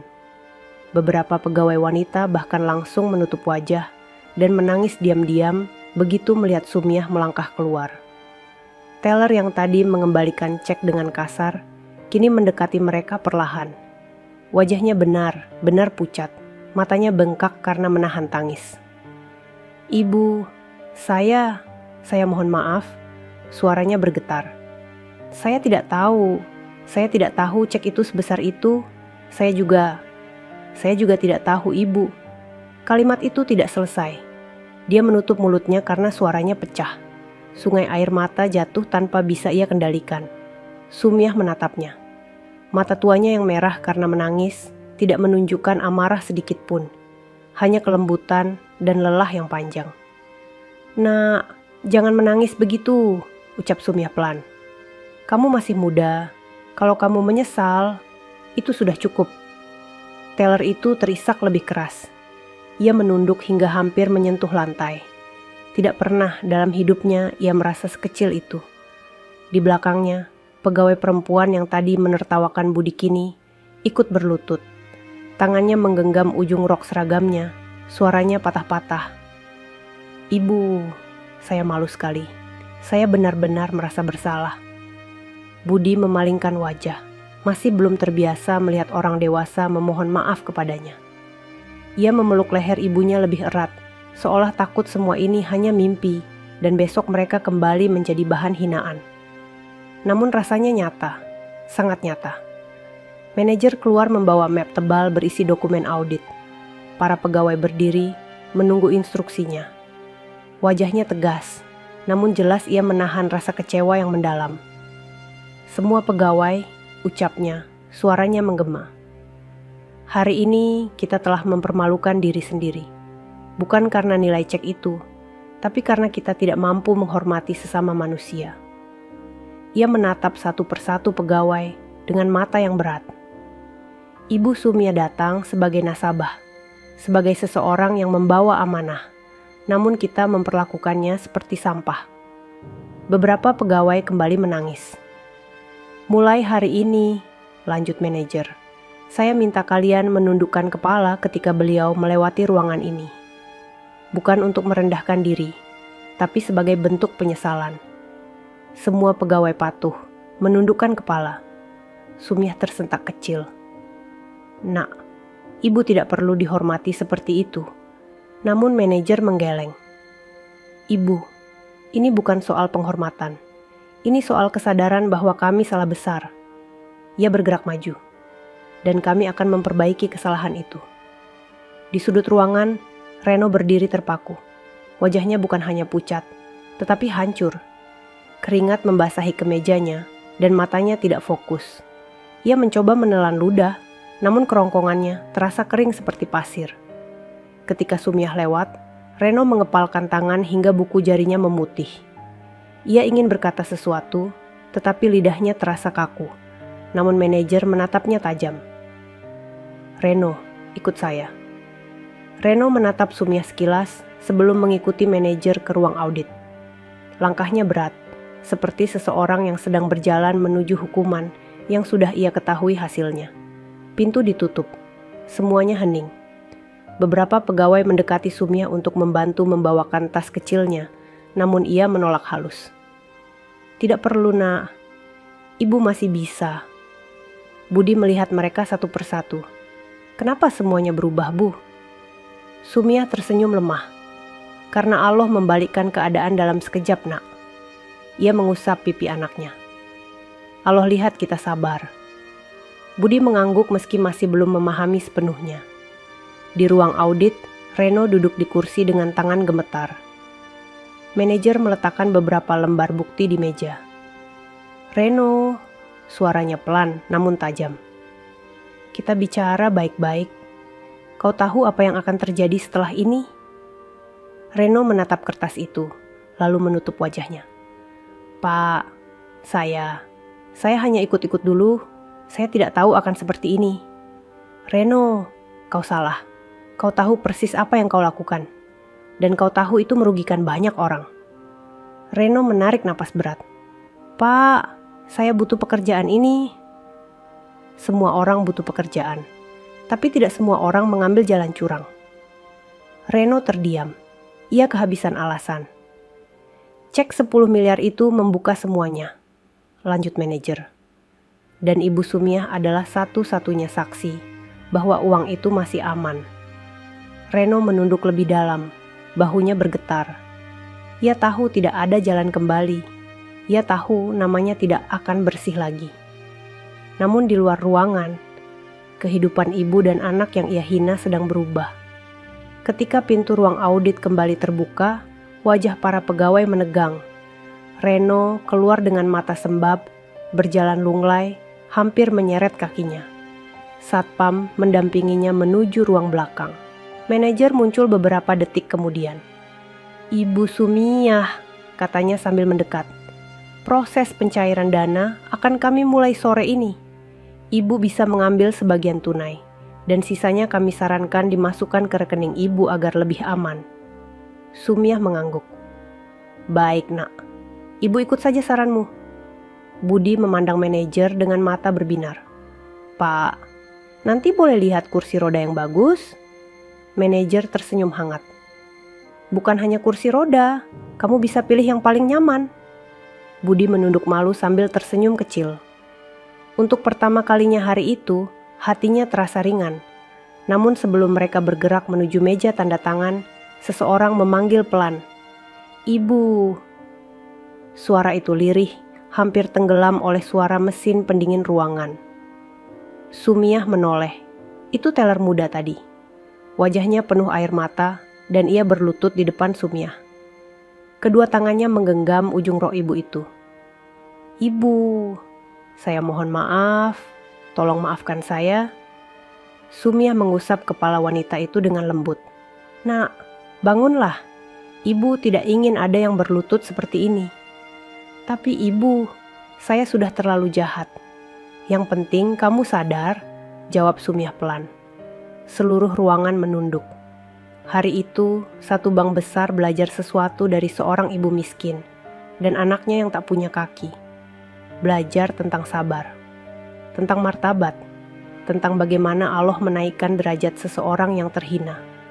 Dan wajah-wajah pegawai yang tadinya meremehkan kini menjadi saksi bahwa segala sesuatu bisa berubah dalam sekejap. Seusai para pegawai meminta maaf kepada Sumiah, suasana bank sudah jauh berbeda. Walau tetap hening, udara di dalam ruangan terasa lebih berat daripada sebelumnya. Seperti ada awan gelap yang menggantung di langit-langit, menunggu waktu untuk pecah. Manajer kembali menuju ruang audit dengan langkah cepat. Para staf mengikuti dari belakang sambil membawa map dan print out data yang baru saja mereka temukan. Tidak ada lagi senyum. Tidak ada lagi wajah ramah. Semuanya berubah menjadi wajah tegang yang siap menghadapi badai. Di dalam ruangan, layar monitor masih menampilkan log transaksi yang telah berhasil dipulihkan. Angka-angka itu bergerak seperti aliran air yang menunjukkan arah perbuatan tak beres seseorang. Pegawai audit menunjuk salah satu bagian.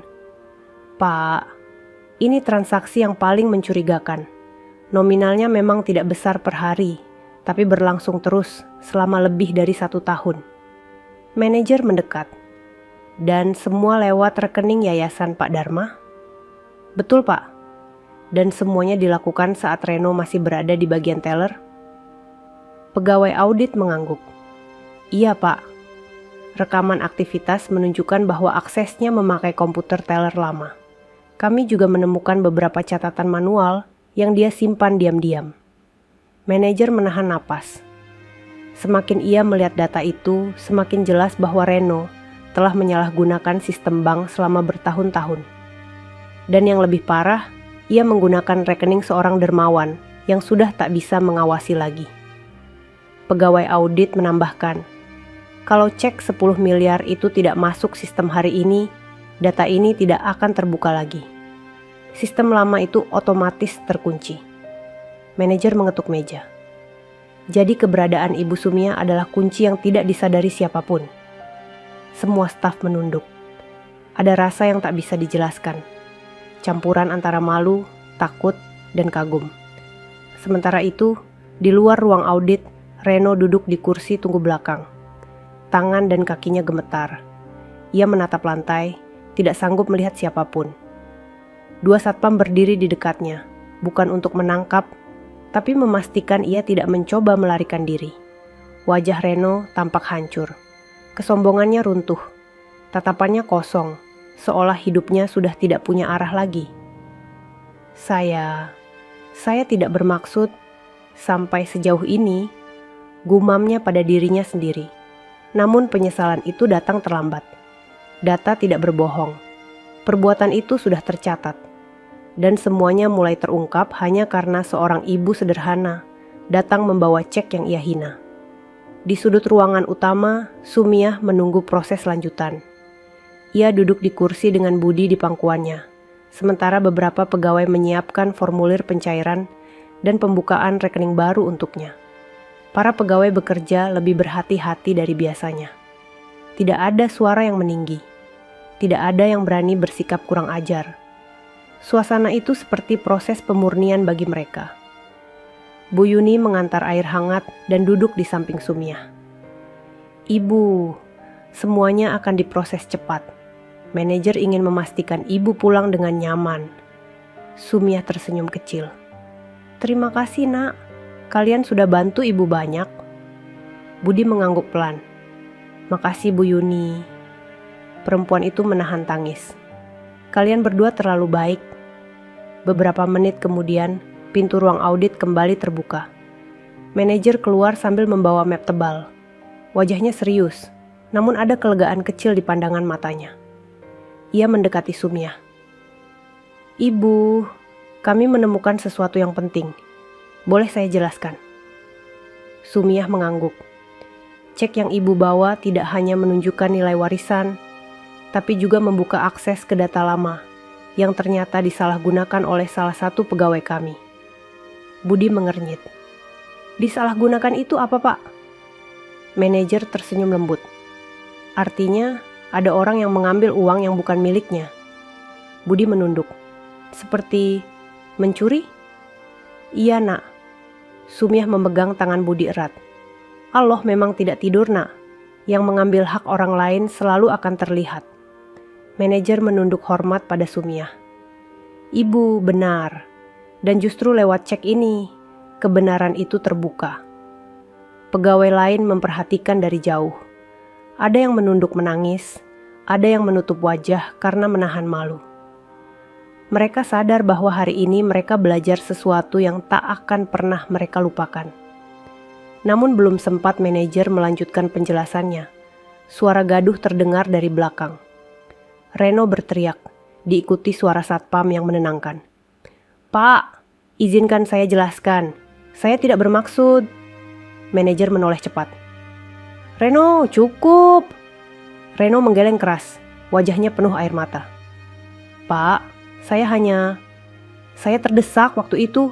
Saya hanya memindahkan sedikit. Saya tidak tahu akan ketahuan. Bukannya tidak tahu akan ketahuan, jawab manajer tajam.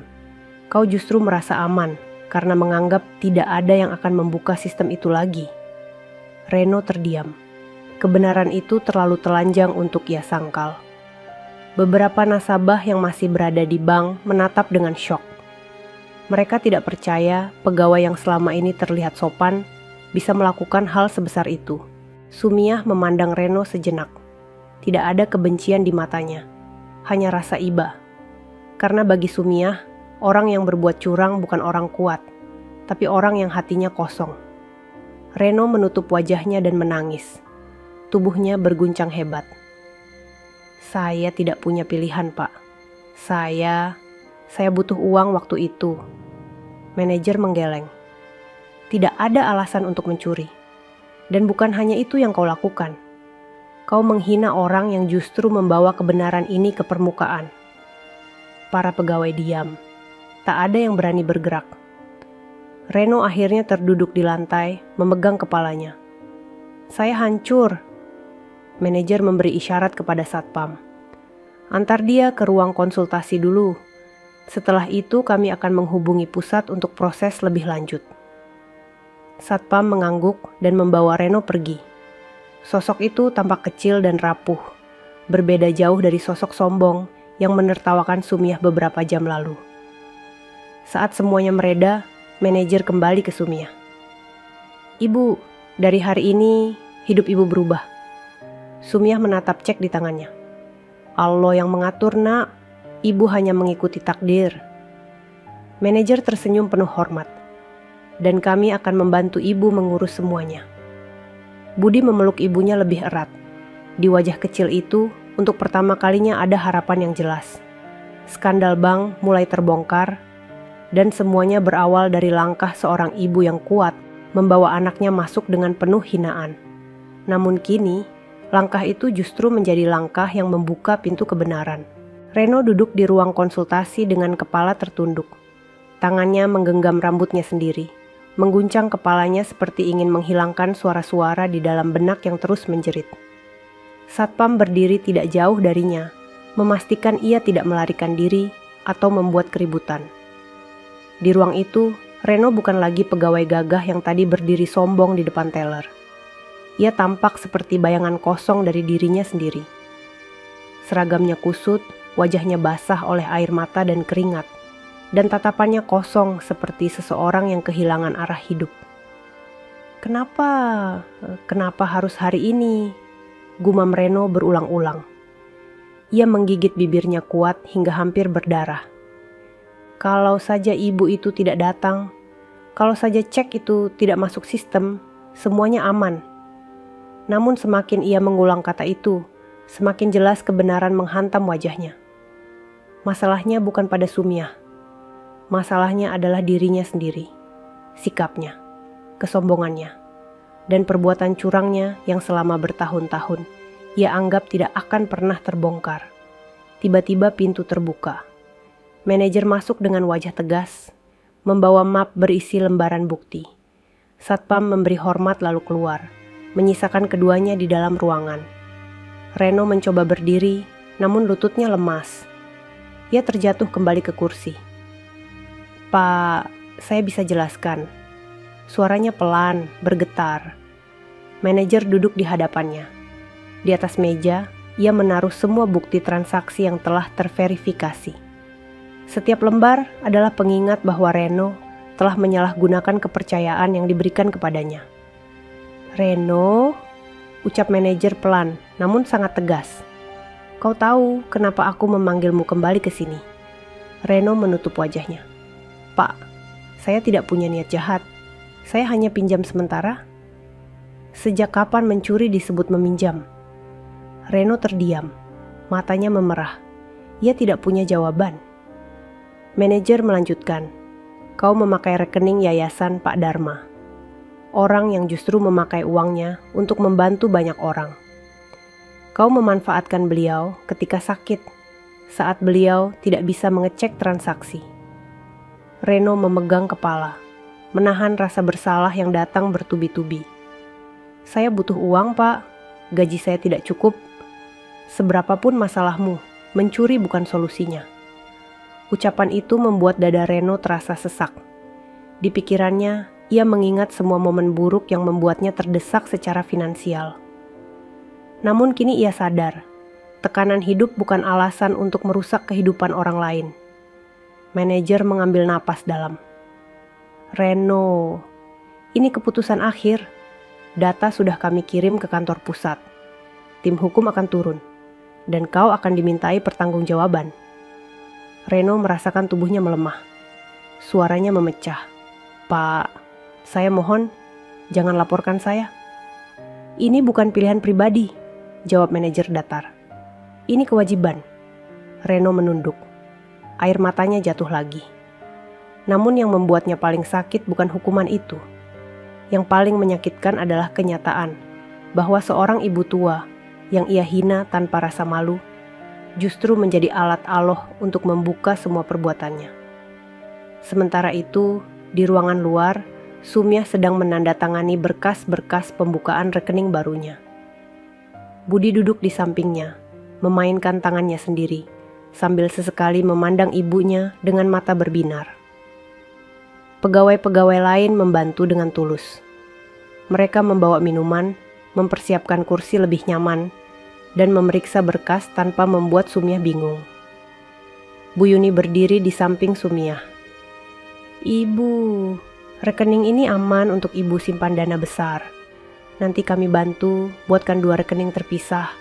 1 untuk tabungan, 1 untuk operasional sehari-hari." Sumya mengangguk. "Baik nak, ibu ikut saja." Ketika Budi melihat kartu rekening baru dengan nama Sumya tercetak di atasnya, ia tersenyum lebar. "Ibu, itu nama ibu ya?" Suaranya kecil namun penuh kebanggaan. "Iya, nak." "Ibu punya tabungan sekarang?" Sumya mengusap rambut Budi. "Insya Allah, nak." Air mata kebahagiaan mengalir di pipi Budi. Ia tidak pernah membayangkan ibunya akan punya sesuatu sebesar itu. Pegawai yang melihat itu ikut menahan air mata. Setelah semua berkas selesai, manajer keluar dari ruang konsultasi. Ekspresinya terlihat letih. Ia berjalan kembali ke meja utama dan memanggil Sumya dengan lembut. "Ibu, Budi, mari sebentar." Sumya mendekat dengan hati-hati. "Ya, nak." Manajer menatap mereka dengan penuh hormat. "Ibu, saya sudah menyelesaikan pemeriksaan terhadap Reno." Sumya menunduk pelan. "Anak itu tersesat ya, nak." Manajer mengangguk. "Sangat tersesat, Bu, dan perbuatannya sudah lama tidak benar." Budi memandang manajer dengan polos. "Pak, Reno akan dihukum?" Manajer mengusap bahu Budi lembut. "Itu nanti akan diputuskan kantor pusat. Tapi yang perlu kamu tahu, kamu tidak salah apa-apa." Budi menunduk. "Budi takut tadi." "Wajar, nak," ucap manajer sambil tersenyum kecil. "Tapi sekarang semua sudah aman." Sumya menarik napas panjang. Ada beban yang terangkat dari pundaknya. Ia menatap manajer dan berkata pelan, "Nak, ibu tidak ingin anak itu celaka. Kalau bisa, ringankanlah hukuman untuknya. Orang yang tersesat harus dibantu kembali ke jalan, bukan dimatikan harapannya." Manajer tertegun. Pegawai-pegawai lain yang mendengar kata-kata itu langsung menunduk. Sebagian menangis. Betapa lembutnya hati perempuan tua itu. Betapa tinggi derajatnya di hadapan Allah. Betapa keras mereka dulu menghinanya. Dan betapa lembut ia membalasnya. "Baik, Bu," jawab manajer dengan suara bergetar. "Saya akan sampaikan pada pusat keinginan ibu." Sumya tersenyum. Budi menyandarkan kepala di bahu ibunya. Dan untuk pertama kalinya dalam hidup Reno, seseorang yang ia hina justru memohon keringanan untuknya. Nasib benar-benar memojokkan Reno. Tidak hanya hukuman yang menunggu, tetapi rasa malu yang akan mengikuti seumur hidupnya. Dan semua itu terjadi pada hari yang dimulai dengan tawa meremehkan. Setelah proses pencairan dan pembukaan rekening selesai, bank itu terasa menjadi tempat yang berbeda. Para pegawai tidak lagi berjalan dengan langkah cepat penuh tekanan, tetapi dengan hati-hati dan penuh hormat setiap kali melewati Sumya dan Budi. Seolah hari itu telah mengubah cara mereka memandang dunia. Sementara itu, laki-laki kecil yang tak punya kaki itu terus menatap kartu rekening baru ibunya dengan wajah tak percaya. Ia menyentuhnya berkali-kali, seakan memastikan itu bukan mimpi. "Ibu, kita benar-benar punya tabungan sekarang?" tanya Budi lirih. "Iya, nak," jawab Sumya sambil tersenyum lembut. "Allah memberi rezeki lewat tangan orang baik seperti Pak Dharma." Budi memeluk ibunya. "Nanti kita beli rumah ya, Bu?" "Iya, nak. Tapi bukan hanya rumah. Ibu ada mimpi kecil." "Apa, Bu?" Sumiah mengusap kepalanya. Ibu ingin buat rumah singgah. Tempat untuk orang-orang yang seperti kamu. Yang butuh tempat aman, yang butuh kursi roda, yang butuh kasih sayang. Budi terdiam. Matanya menghangat. Untuk anak yang seperti Budi, iya nak, jawab Sumiah. Suaranya lembut namun penuh tekad. Ibu tidak ingin ada anak yang merasa dirinya beban. Ibu ingin mereka tahu mereka berharga. Budi memeluk leher ibunya kuat-kuat. Ibu baik sekali, Budi bangga punya ibu.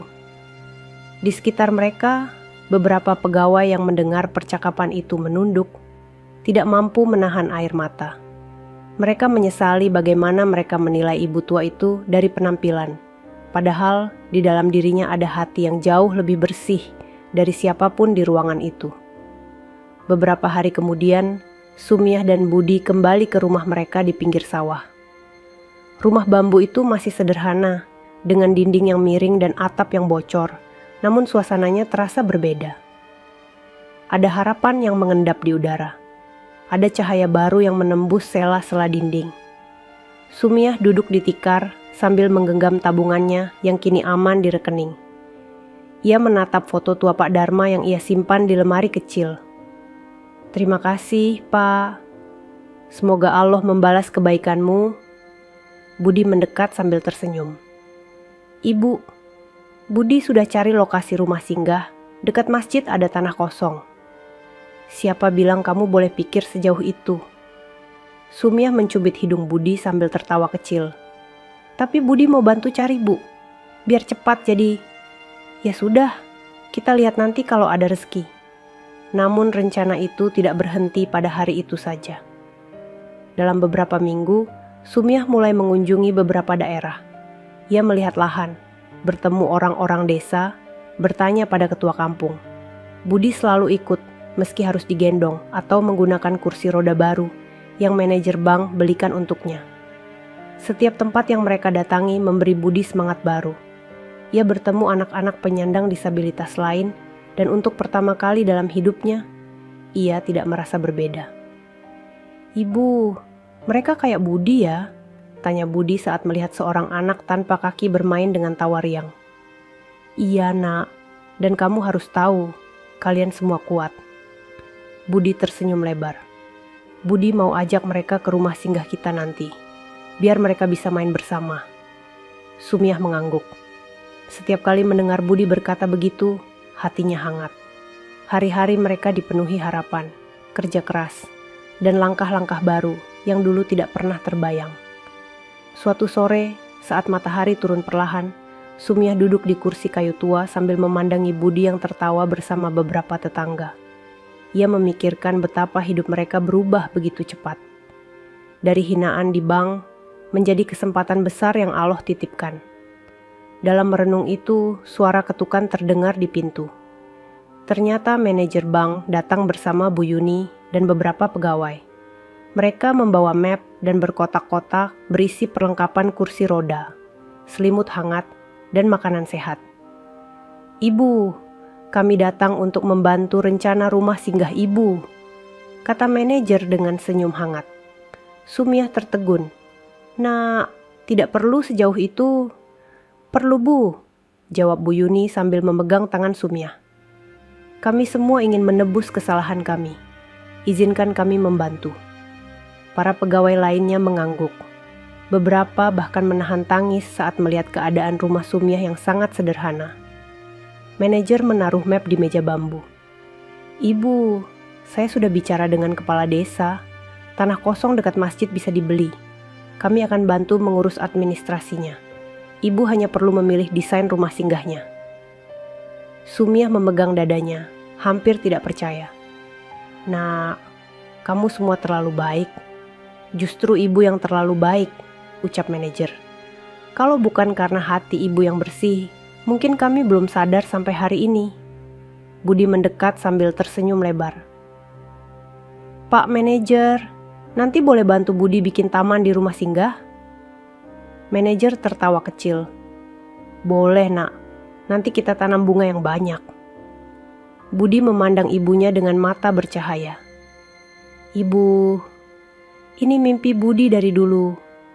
Sumiah mengusap pipi anaknya. Dan sekarang mimpi itu jadi langkah kita bersama.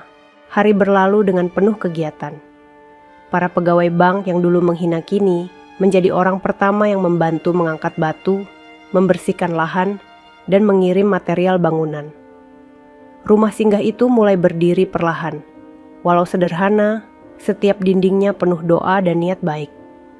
Budi menjadi pusat perhatian anak-anak lain. Ia mengajari mereka bermain, tertawa bersama, berbagi cerita tentang hari ketika ia dan ibunya dihina di bank, namun kemudian diangkat Allah setinggi-tinggi. Hari itu sedih banget, kisah Budi. Tapi ibu bilang, Allah tidak akan biarkan kita jatuh selama kita sabar. Anak-anak mengangguk, memeluk Budi, dan merasakan kekuatan dari cerita itu. Sumiah melihat semua itu dengan mata berkaca-kaca. Ia sadar, rumah singgah ini bukan hanya tempat. Ini adalah jawaban. Ini adalah bukti. Ini adalah perjalanan yang dimulai dari ujian paling menyakitkan. Namun kini berubah menjadi cahaya untuk banyak orang lain. Dan perjalanan itu masih akan berlanjut. Bangunan rumah singgah terus berkembang. Setiap hari terdengar suara palu, potongan kayu, dan tawa anak-anak yang berlarian di sekitar lokasi. Di antara mereka, Budi menjadi yang paling bersemangat. Kursi roda barunya membuat ia bisa bergerak lebih bebas, meski tetap perlahan. Para pekerja lokal dan pegawai bank yang dulu menghina kini, justru bekerja bahu-membahu membangun tempat itu. Namun di balik semua kegembiraan itu, tubuh Sumiah mulai menunjukkan tanda-tanda kelelahan. Pekerjaan bertahun-tahun, gendongan berat Budi, serta tekanan hidup yang panjang perlahan menagih balas. Wajahnya tampak lebih pucat dari biasanya. Nafasnya lebih pendek. Kadang ia harus berhenti sebentar hanya untuk mengatur napas. Tapi seperti kebiasaan lamanya, ia menyembunyikan rasa sakit itu dari siapapun. Suatu pagi, matahari baru naik, dan rumah singgah terlihat semakin dekat jadi Budi menghampiri ibunya yang sedang duduk di tikar depan rumah. "Ibu, hari ini kita ke lokasi lagi kan?" tanya Budi penuh semangat. Sumiah tersenyum meski bibirnya sedikit gemetar. "Ya nak, tentu." Namun saat ia hendak berdiri, lututnya menolak. Pandangannya berkunang-kunang sesaat. Ia memegang tiang pintu agar tidak jatuh. Budi langsung panik. Ibu kenapa?" "Tidak apa nak," jawab Sumiah cepat. "Ibu hanya pusing sedikit." Budi mengerutkan dahi. "Ibu duduk dulu, nanti jatuh." Sumiah menurut, duduk kembali di tikar. Ia menarik napas panjang sambil memejamkan mata. "Ibu, jangan bohong," suara Budi kecil namun tegas. Budi tahu ibu capek, jangan paksa diri. Sumiah membuka mata. Di depan wajahnya, Budi menatapnya tanpa berkedip. Mata itu polos, namun tajam membaca hatinya. "Ibu hanya ingin semuanya cepat selesai, nak," jawabnya pelan. "Ibu ingin kamu bisa bermain dengan teman-temanmu di rumah singgah itu." Budi memegang tangan ibunya. "Ibu," Budi sudah bahagia. "Meski rumah singgah belum jadi, jangan paksa tubuh ibu." Kata-kata itu menusuk hati Sumiah. Ia merasa bersalah. Ia terlalu memaksa diri karena takut waktu tidak cukup.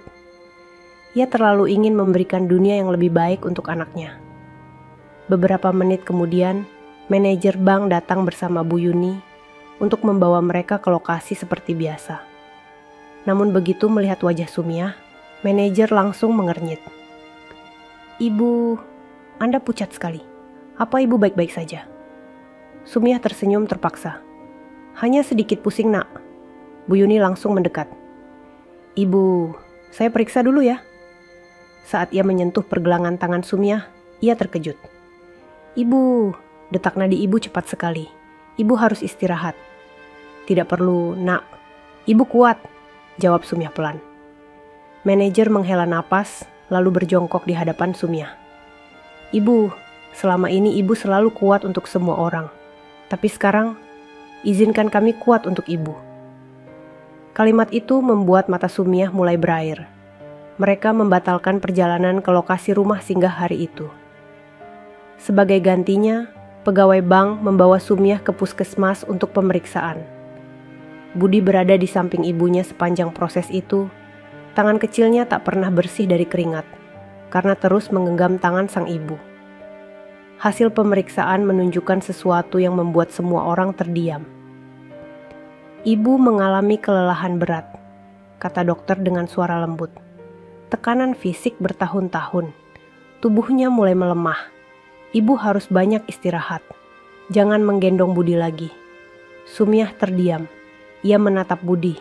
Anak itu juga menunduk. Seakan kata-kata dokter itu memukulnya lebih keras dari siapapun. Dalam perjalanan pulang, suasana sunyi. Budi tak berkata apa-apa. Ia hanya duduk diam di kursi roda, menatap tanah. Sumiah akhirnya berkata, pelan, "Nak, ibu tidak apa-apa. Ibu hanya perlu istirahat." Budi menggigit bibirnya. Ibu bilang begitu terus. Budi, ibu bohong. Suara Budi pecah.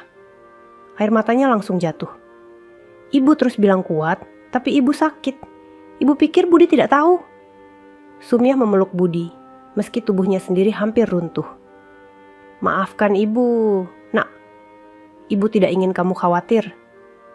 Budi memukul dadanya sendiri. Kalau ibu sampai apa-apa, Budi bagaimana? Manajer yang melihat adegan itu menoleh ke arah lain, menahan air mata. Tidak pernah ia melihat cinta yang begitu besar dari seorang anak yang bahkan tidak punya kaki untuk berlari memeluk ibunya. Bu Yuni menutupi mulut, bahunya bergetar. Sumiah mengusap kepala Budi. Nak, jalan hidup kita sudah panjang. Allah tidak akan tinggalkan kita. Ibu hanya perlu istirahat. Dan kamu hanya perlu terus kuat. Budi terisak. Budi mau kuat, Bu, tapi jangan tinggalin Budi. Ibu tidak akan meninggalkanmu, nak. Jawab Sumiah sambil mencium ubun-ubunnya. Selama ibu masih ada napas, ibu akan tetap di sini. Namun setelah mengucapkan itu, Sumiah tahu. Tubuhnya mulai memberi tanda. Ia tidak muda lagi, dan ia tak selamanya bisa menjadi perisai untuk anaknya. Malam itu, ketika para pegawai pulang dan rumah menjadi sunyi, Sumiah duduk sendirian menatap bulan yang menggantung di langit. Ia berbisik lirih, "Ya Allah, beri ibu sedikit kekuatan lagi. Setidaknya sampai rumah singgah itu berdiri. Sampai anak ibu punya tempat untuk bersandar selain tubuh ibu."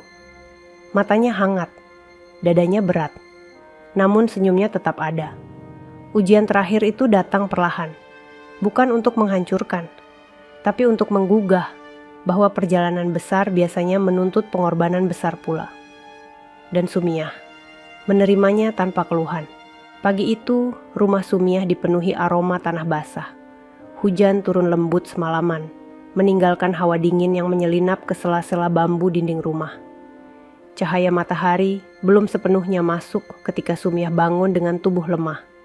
Ia duduk perlahan, memegangi dadanya yang terasa sesak. Di luar, terdengar suara Budi tertawa bersama beberapa anak tetangga yang datang menjenguknya. Meski di kursi roda, Budi tetap menjadi pusat keceriaan. Namun begitu ia masuk ke rumah dan melihat ibunya kelelahan, tawa itu hilang. Ibu masih sakit ya?" Tanya Budi pelan sambil mendekati tikar tempat ibunya duduk. Sumiah tersenyum lirih. "Ibu hanya capek sedikit, nak." Budi memandang mata ibunya dalam-dalam. Mata kecil itu mengerti hal yang tidak pernah diucapkan. Ibunya menahan sakit demi tidak menakuti dirinya. "Ibu, kalau ibu capek, Budi bisa bantu," ujarnya sambil meraih tangan Sumiah. "Bantu bagaimana, nak? Kamu saja tidak bisa berdiri," jawab Sumiah sambil membelai rambut Budi. Budi menggeleng cepat. "Budi bisa peluk ibu. Itu bisa bantu ibu kuat." Kalimat sederhana itu menghantam hati Sumiah lembut, namun tajam. Ia menahan air mata, lalu membuka kedua tangannya. Budi meraih tubuh ibunya, memeluk sekuat yang ia bisa, meski tanpa kaki, meski tanpa kemampuan untuk menopang. Namun pelukan itu lebih kuat dari apapun. Pelukan seorang anak tanpa kaki, pelukan yang bisa menahan dunia dari runtuh. Siang harinya, manajer dan Bu Yuni datang menjenguk. Mereka membawa buah, susu, dan beberapa obat herbal. Wajah mereka menampakkan kekhawatiran. "Ibu harus benar-benar istirahat," ujar manajer sambil meletakkan barang-barang itu di meja bambu kecil. "Iya, Nak. Ibu paham," jawab Sumiah tersenyum kecil. "Pembangunan rumah singgah hampir selesai," tambah Bu Yuni. "Tinggal atap dan cat. Kalau ibu tidak bisa datang ke lokasi, kami akan kirim foto setiap harinya." Sumiah menatap mereka dengan mata berkaca-kaca. "Terima kasih, Nak. Kalian sudah seperti keluarga untuk ibu." Manajer menunduk. "Seharusnya kami sejak awal memperlakukan ibu seperti ini." Ucapan itu membuat Sumiah menepuk tangannya lembut. "Orang tidak selalu salah, Nak. Kadang Allah sedang ajarkan cara melihat lebih baik." Budi mendekat, memegang roda kursinya sendiri dengan percaya diri. "Pak manajer, rumah singgahnya nanti ada taman tidak?" "Ada, Nak," jawab manajer sambil tersenyum. "Kita buat yang bagus. Kamu mau bunga apa?" "Melati," jawab Budi cepat. Kata ibu, melati itu wangi meski kecil. Sumiah menatap anaknya bangga. "Iya, Nak, melati itu seperti kebaikan. Diam-diam tapi mengharumkan." Manajer dan Bu Yuni terpaku. Sesederhana itu kalimatnya, namun terasa dalam.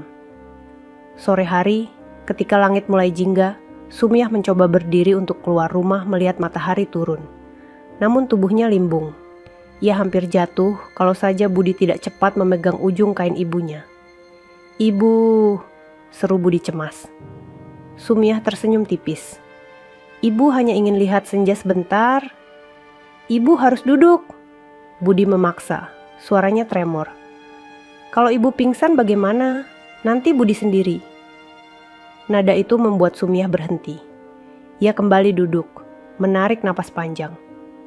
Perasaan bersalah melanda, karena anaknya harus takut kehilangan dirinya di usia sekecil itu.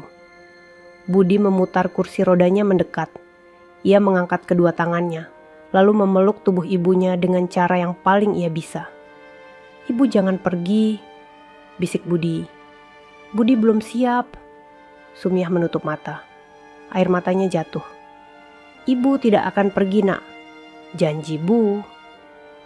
"Janji." Tapi di dada Sumiah, rasa sesak itu semakin sering datang. Ia tahu tubuhnya tidak akan selamanya kuat. Namun ia juga tahu Allah tidak akan membiarkan anak sekecil itu kehilangan arah terlalu cepat. Pelukan Budi menguat. Tubuh kecil itu gemetar.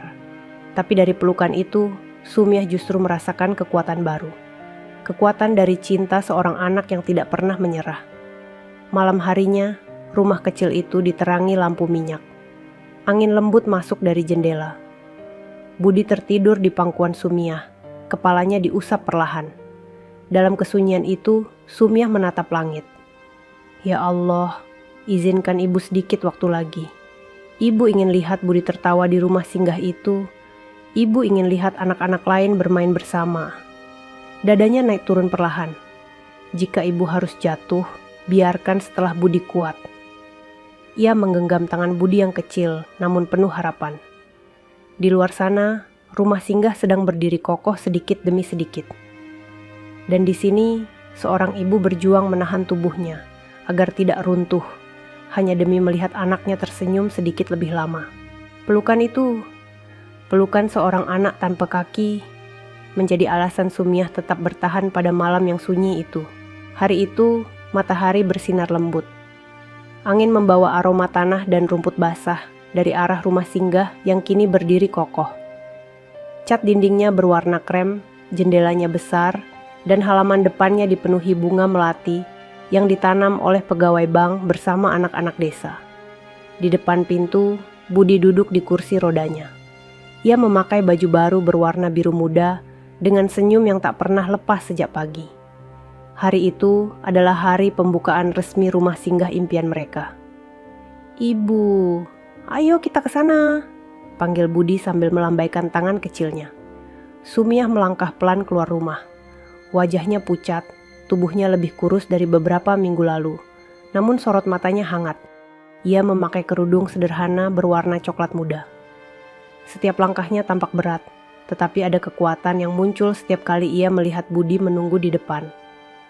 Manajer bank, Bu Yuni, dan beberapa pegawai lain sudah berkumpul di halaman rumah singgah. Mereka tersenyum ketika melihat Sumiah berjalan perlahan mendekat. "Ibu, akhirnya kita sampai di hari ini," kata manajer sambil menunduk hormat. Sumiah tersenyum tipis. "Semua karena bantuan kalian, Nak. Bukan karena ibu." Bu Yuni menggeleng. "Tidak, Bu. Rumah singgah ini ada karena hati ibu." Budi menggerakkan roda kursinya mendekat. "Ibu, ayo potong pitanya. Ibu yang harus buka rumah singgah ini." Sumiah menatap anaknya dengan mata berkaca-kaca. "Ibu kurang kuat, Nak." "Tidak apa-apa," jawab Budi sambil tersenyum. Budi bantu. Budi mengangkat kedua tangannya, memegang pita merah yang diikat di depan pintu. Tangan kecil itu bergetar, namun ia tetap memegangnya. Sumiah mengangkat tangan gemetarnya, memegang gunting kecil yang disodorkan oleh manajer. Ia memotong pita itu perlahan. Tepuk tangan pun pecah dari para tetangga, pegawai bank, dan anak-anak yang hadir di sana. Budi tertawa sambil menepuk roda kursinya. Wajahnya berbinar seperti matahari muda yang baru muncul dari balik awan. "Ibu, kita berhasil," seru Budi. Sumiah tersenyum sambil mengusap pipinya yang basah. "Iya, Nak, kita berhasil." Anak-anak mulai masuk ke rumah singgah. Ada yang memakai tongkat, ada yang memakai kursi roda, ada yang berjalan pelan dengan bantuan alat. Namun semuanya tersenyum, semuanya merasa diterima. Di dalam ruangan, mainan edukasi sederhana sudah disusun. Ada buku-buku, tikar besar, dan beberapa kursi roda baru yang disumbangkan oleh bank. Semua tampak seperti dunia kecil yang dibuat khusus untuk menyembuhkan luka-luka yang tidak terlihat. Budi berkeliling di dalam rumah singgah dengan kursi rodanya. Ia berhenti di depan sebuah meja kecil dan menatap foto yang dipajang di sana. Foto itu adalah gambar Sumiah menggendong Budi di bank pada hari pertama mereka dihina. Budi menyentuh bingkainya. "Ibu kuat sekali." Sumiah berdiri di belakangnya. "Ibu hanya melakukan apa yang harus dilakukan, Nak." "Budi tidak akan lupa," ujar Budi lirih. "Hari itu ibu digendong Budi. Sekarang Budi yang ingin gendong hati ibu kalau ibu sedih." Sumiah menutup mulutnya, menahan air mata yang hampir jatuh. Ia merengkuh Budi dari belakang, memeluknya erat. Pelukan itu berbeda dari sebelumnya, lebih tenang, lebih hangat. Seperti pelukan yang merayakan perjalanan panjang yang penuh luka, namun berakhir dengan cahaya. Menjelang sore, para pegawai berpamitan. Rumah singgah mulai tenang. Hanya tinggal Sumiah dan Budi duduk di beranda kecil, memandangi halaman melati. "Ibu," panggil Budi pelan. "Apa ibu masih sakit?"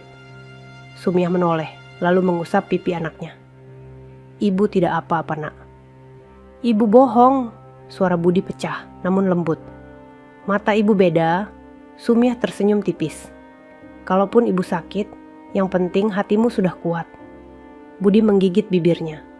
"Budi kuat kalau ibu kuat." Sumiah menatap wajah kecil itu lama.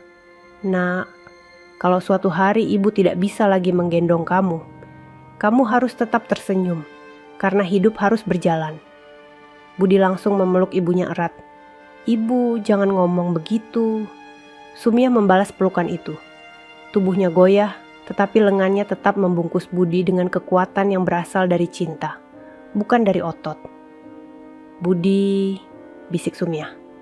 "Kamu sekarang sudah punya rumah singgah. Kamu punya teman-teman. Kamu tidak sendiri lagi." Budi menggeleng sambil menangis. "Tapi Budi butuh ibu." "Ibu di sini, Nak." Sumiah menyentuh dada Budi. "Di hati kamu." Budi menangis keras, memeluk ibunya tanpa melepaskan sedikit pun. Angin sore menyapu lembut halaman. Bunga melati membuka aromanya, mengharumkan udara. Langit berubah menjadi ungu keemasan. Warna senja yang seolah memeluk bumi dengan tenang. Di beranda kecil rumah singgah itu, seorang ibu dan anaknya saling mendekap. Tak ada suara selain tangis yang perlahan mereda. Hidup mereka memang telah berubah. Tidak ada kemewahan yang berlebihan. Tidak ada pesta besar. Hanya ada cinta yang bertahan. Dan pelukan yang mengikat dua jiwa yang saling menyembuhkan. Hari itu, tidak ada yang tahu bagaimana hari esok akan berjalan. Namun untuk saat itu, Sumiah dan Budi hanya duduk bersama, memandang dunia baru yang akhirnya menerima mereka tanpa hinaan. Dan itu sudah lebih dari cukup. Sahabat semuanya, itulah akhir dari cerita kita hari ini. Semoga kisah tadi bisa menjadi pelajaran hidup yang berarti untuk kita semua. Sebelum video ini ditutup, kalau sahabat suka dengan cerita seperti ini, jangan lupa klik tombol suka, bagikan ke teman-teman, dan pastikan sudah subscribe channel Deretan Hikmah, supaya sahabat tidak ketinggalan cerita-cerita menarik dan penuh makna lainnya. Terima kasih banyak atas waktunya. Wassalamualaikum warahmatullahi wabarakatuh.